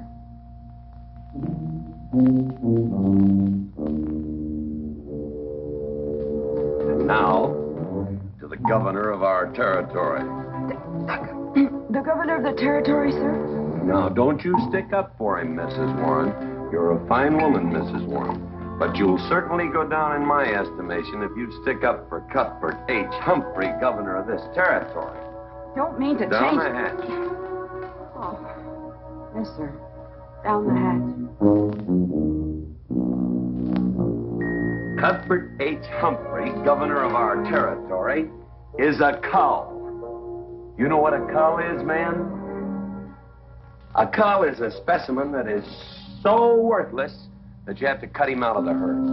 Now, if all the people in the world were put in one herd, Cuthbert is the one I would throw my rope at. At whom I would throw my rope at.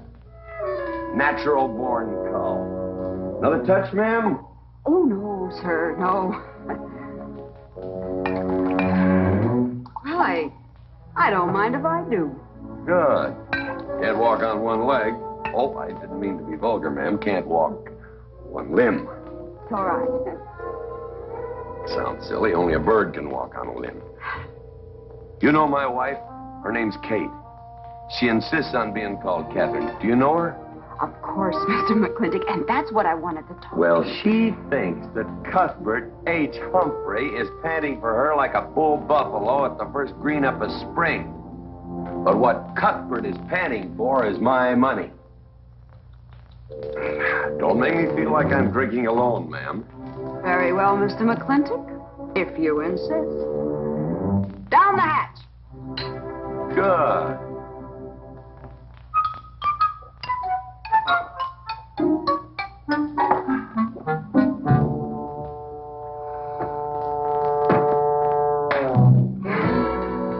Mr. McClintock,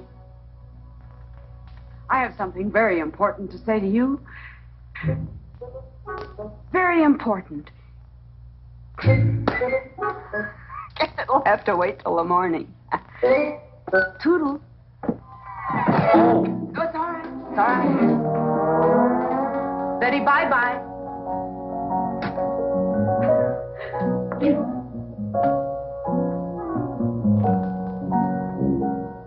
Whoops. Oh. Mrs. Warren. Let me assist you. Very kind.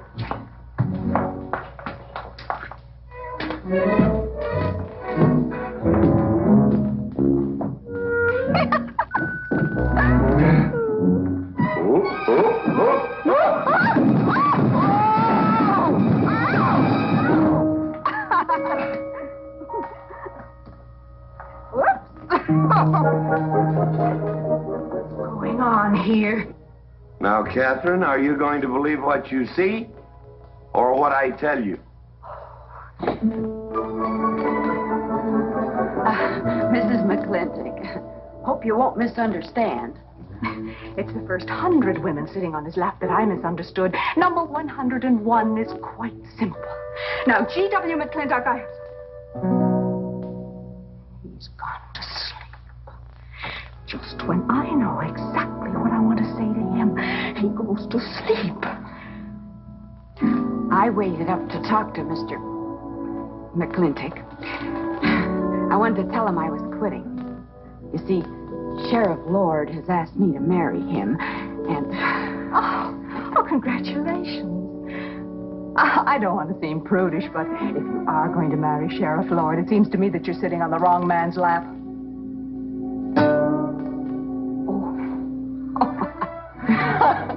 Come on, I'll help you upstairs and we'll have a long talk about men in general. Ladies,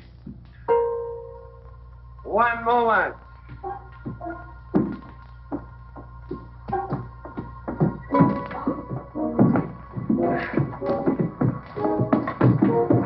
Oh. Watch out, you'll get us all killed. Oh. What?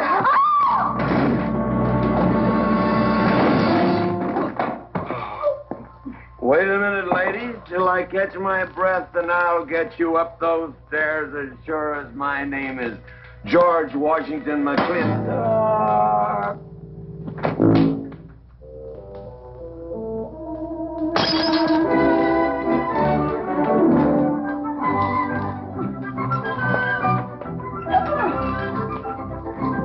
You may be quitting, Mrs. Wallace, Mrs. Ward, but not tomorrow. I want my breakfast in bed. I want to know. I know. Toast, lightly brown. Somebody sure put a knob on my skull. Here's Katie. I'm speaking. Katie, why? Mrs. Warren was there. Oh. And there you was there. Oh. And there the whiskey bottle was there. Oh. And Katie's temper being what Katie's temper is, well, there you are. Drago, old friend. Huh? My wife does not understand me. Why, she being different than the other man. Come on, I gotta get you upstairs. Get you ready for that big celebration tomorrow. What is it?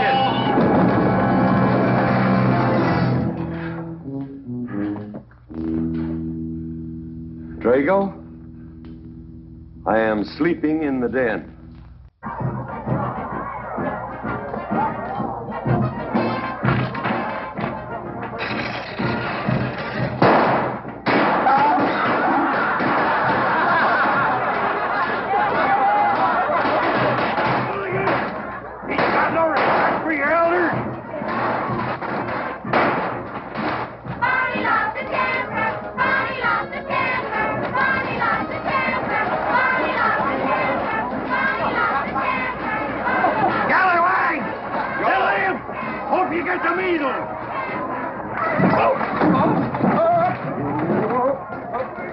Come on, get him aboard. Is everybody ready? Man, number 5 needs a flank set. Get him one. Let us know when you're ready. Ladies and gentlemen, it is my honor to present to you the governor of our territory, Cuthbert H. Humphreys. Thank you, Mayor. My friends and citizens of this great territory, this is the 9th consecutive year. It has been my privilege and my pleasure to inaugurate the McClintock 4th of July celebration. Now, the first event will be the wild horse race. But before I fire this shot to start the event, I would like to say a few modest words regarding my stewardship of this great territory.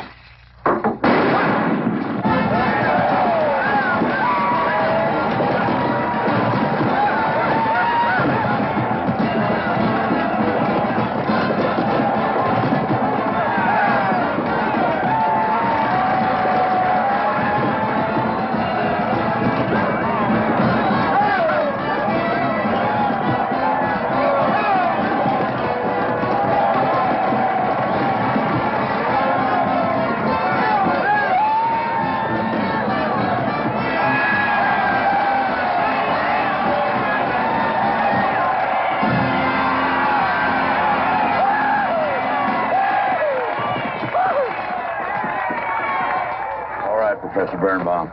Gentlemen. Sheriff, here's your horse. Come on, get them all lined up. Come here, King. Now, boys, you all know the rule. It's twice around the inside, once around the outside. First cowboy that hits that finish line without busting that egg is the winner.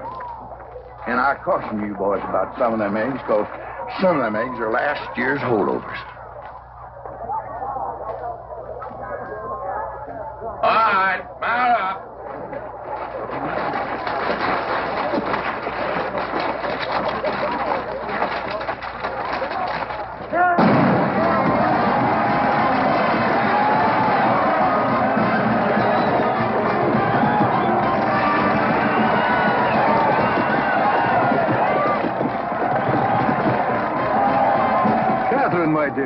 You seem to be enjoying yourself. Oh, yes.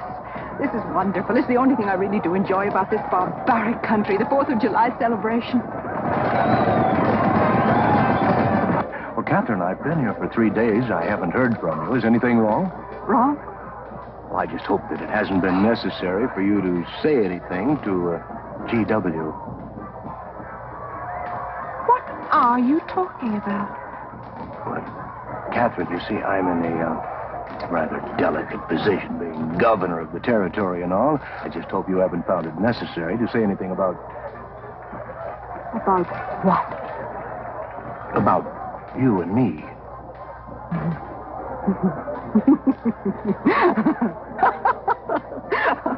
Why, you pompous windbag. Do you think that you're the only man who's ever tried to play patty fingers with me? Who's ever tried to lure me into the moonlight? Well, no, but Well, I'm a big girl and I can take care of myself. My husband knows it. I can assure you, Governor, that your reputation is untarnished. Now get out of my way.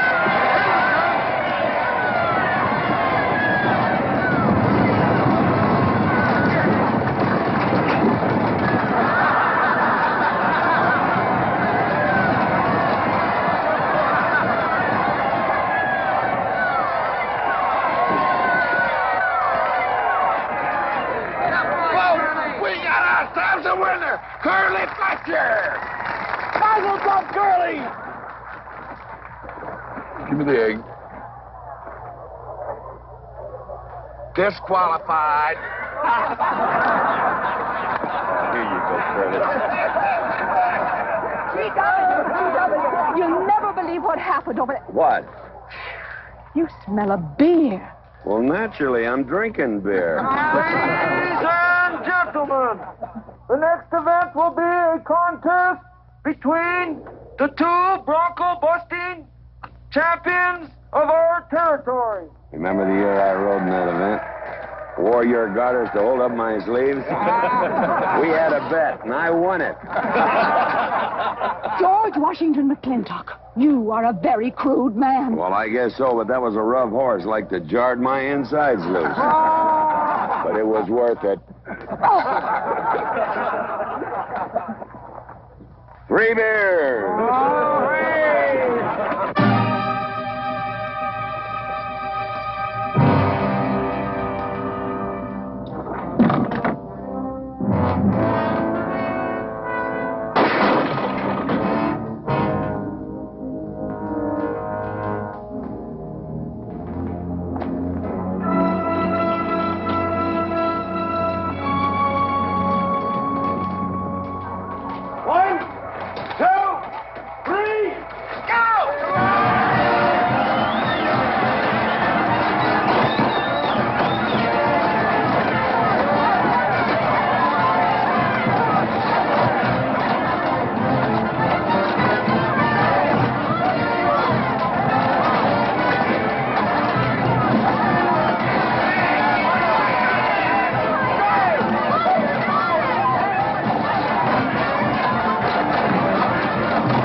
So, nothing busted but my pride.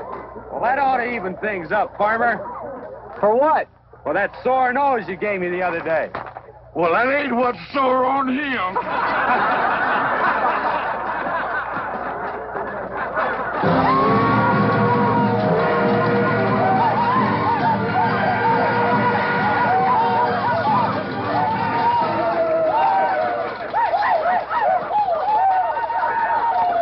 The closing event is the top pony race. The finish line is at the barbecue. So start meandering. Come on. Now, what is that, false courage? Why, you know a Douglas doesn't ever use a thing like that. I want you to get on that horse, get out in front, and stay out in front. I'll be out front, Dad. All the way. Good boy. Now remember, stay out in front. That Agamemnon's a good horse.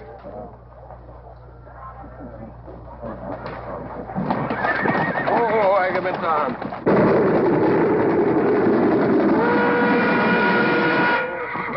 party and she's all done. Oh,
God doggone it, they're my real bull.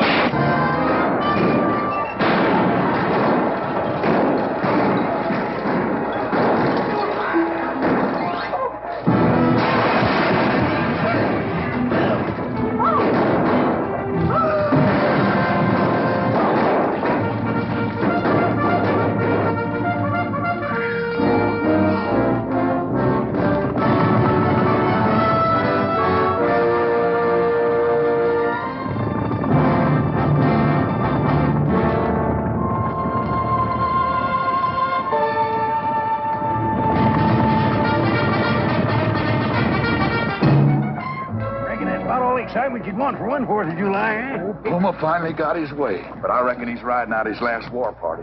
He won't get very far. But one thing still has me puzzled. Where did they get the guns? I was wondering the same thing. My kidney's been bothering me. Bunny? GW!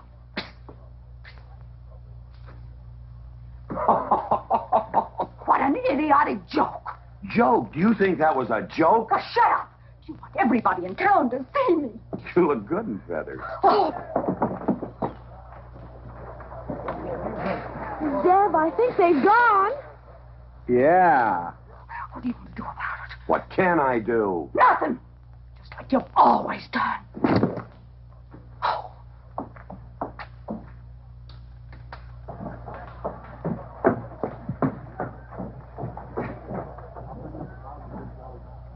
How long, GW? How long what? Cat, she's been riding herd on you for 2 years now. I'm a peaceable man. But my father used to say, you raise your voice, it doesn't do any good. It's time to raise your hand. Well, I've been planning to do something about it. I'll have another talk with her. Talk to her? Talk to her? Talking won't do any good. Becky, have you seen your... What's been happening around here? You've got hay all over you. Been some mighty sneaky goings-on here during that raid, Mr. McClintock. Who was it said only a trollop could kiss a man before they were formally engaged? Oh, but we are engaged, sir. You are? That is, with your permission. Well, you've got it. Oh, Mrs. Warren? I think it's wonderful. I guess this is the only engagement that ever started off of a spanking. Mm-hmm. I reckon Birnbaum is right. All right. Lord bless us, this is going to be a great day. Doggone it, folks. Let's don't let a little old Indian raid break up a good barbecue and a rodeo. A mean sound. Let's go. You contestants, get ready for the cow pony race.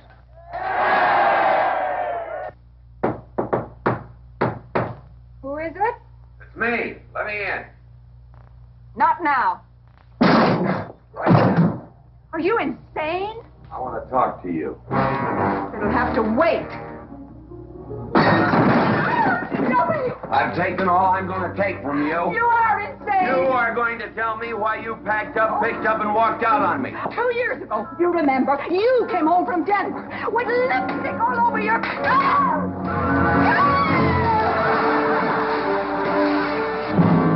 Lipstick on my collar. I've got the shirt to prove it. Who cares? Why, you bigot.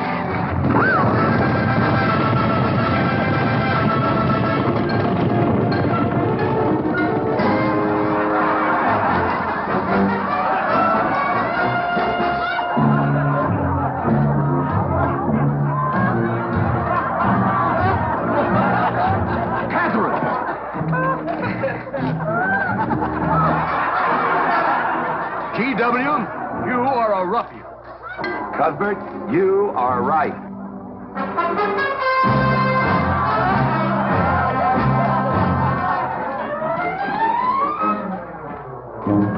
Well, what kind of a family is that?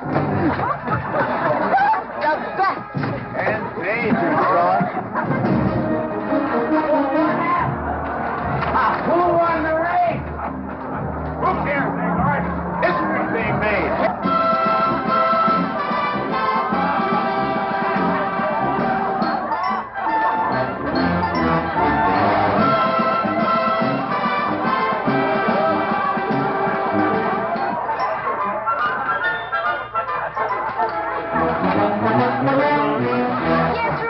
I regret to inform you I've changed my mind about matrimony.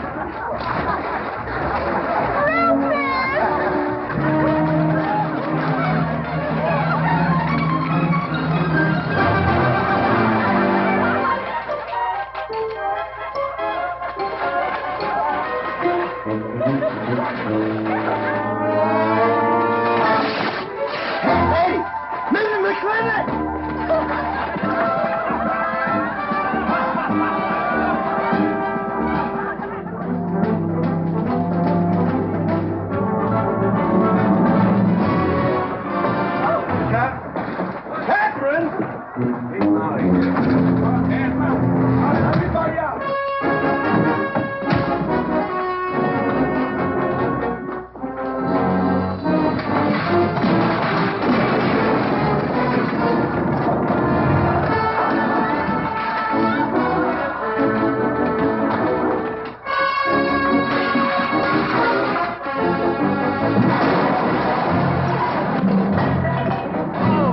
Looks like T.W.'s buying out the whole store. I'm afraid you're right.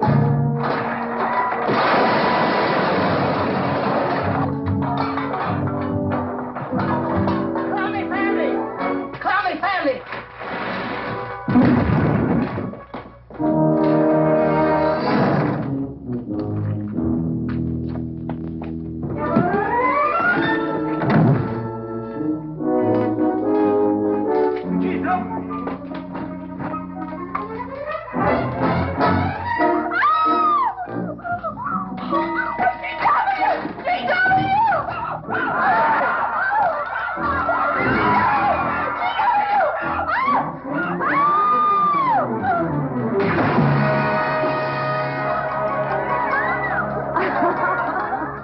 Oh, Mrs. McClintock, you're all wet.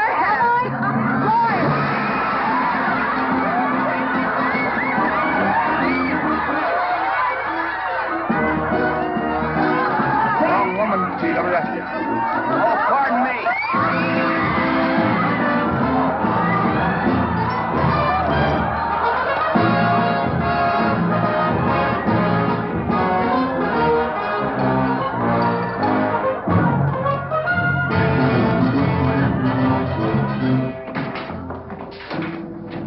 Mrs. McClintock, you setting a new style?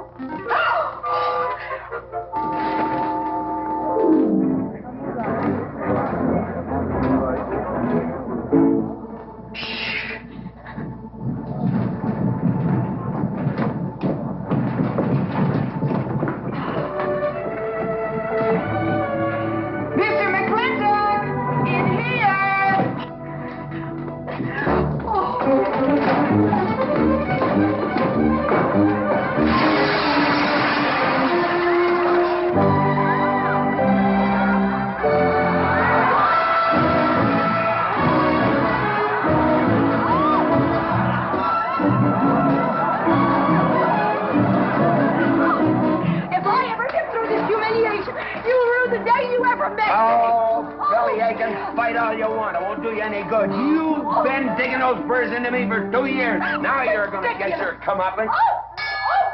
Thanks. My father would be proud of you. Now make you prouder.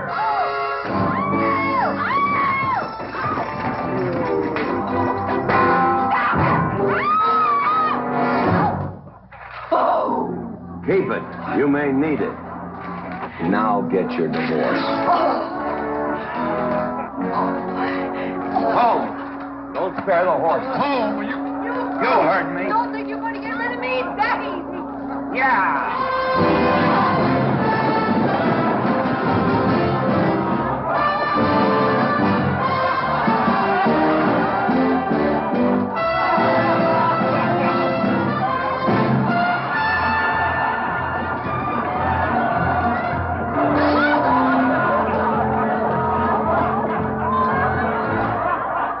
No more living in the capital? No. No more Newport in season? Nope.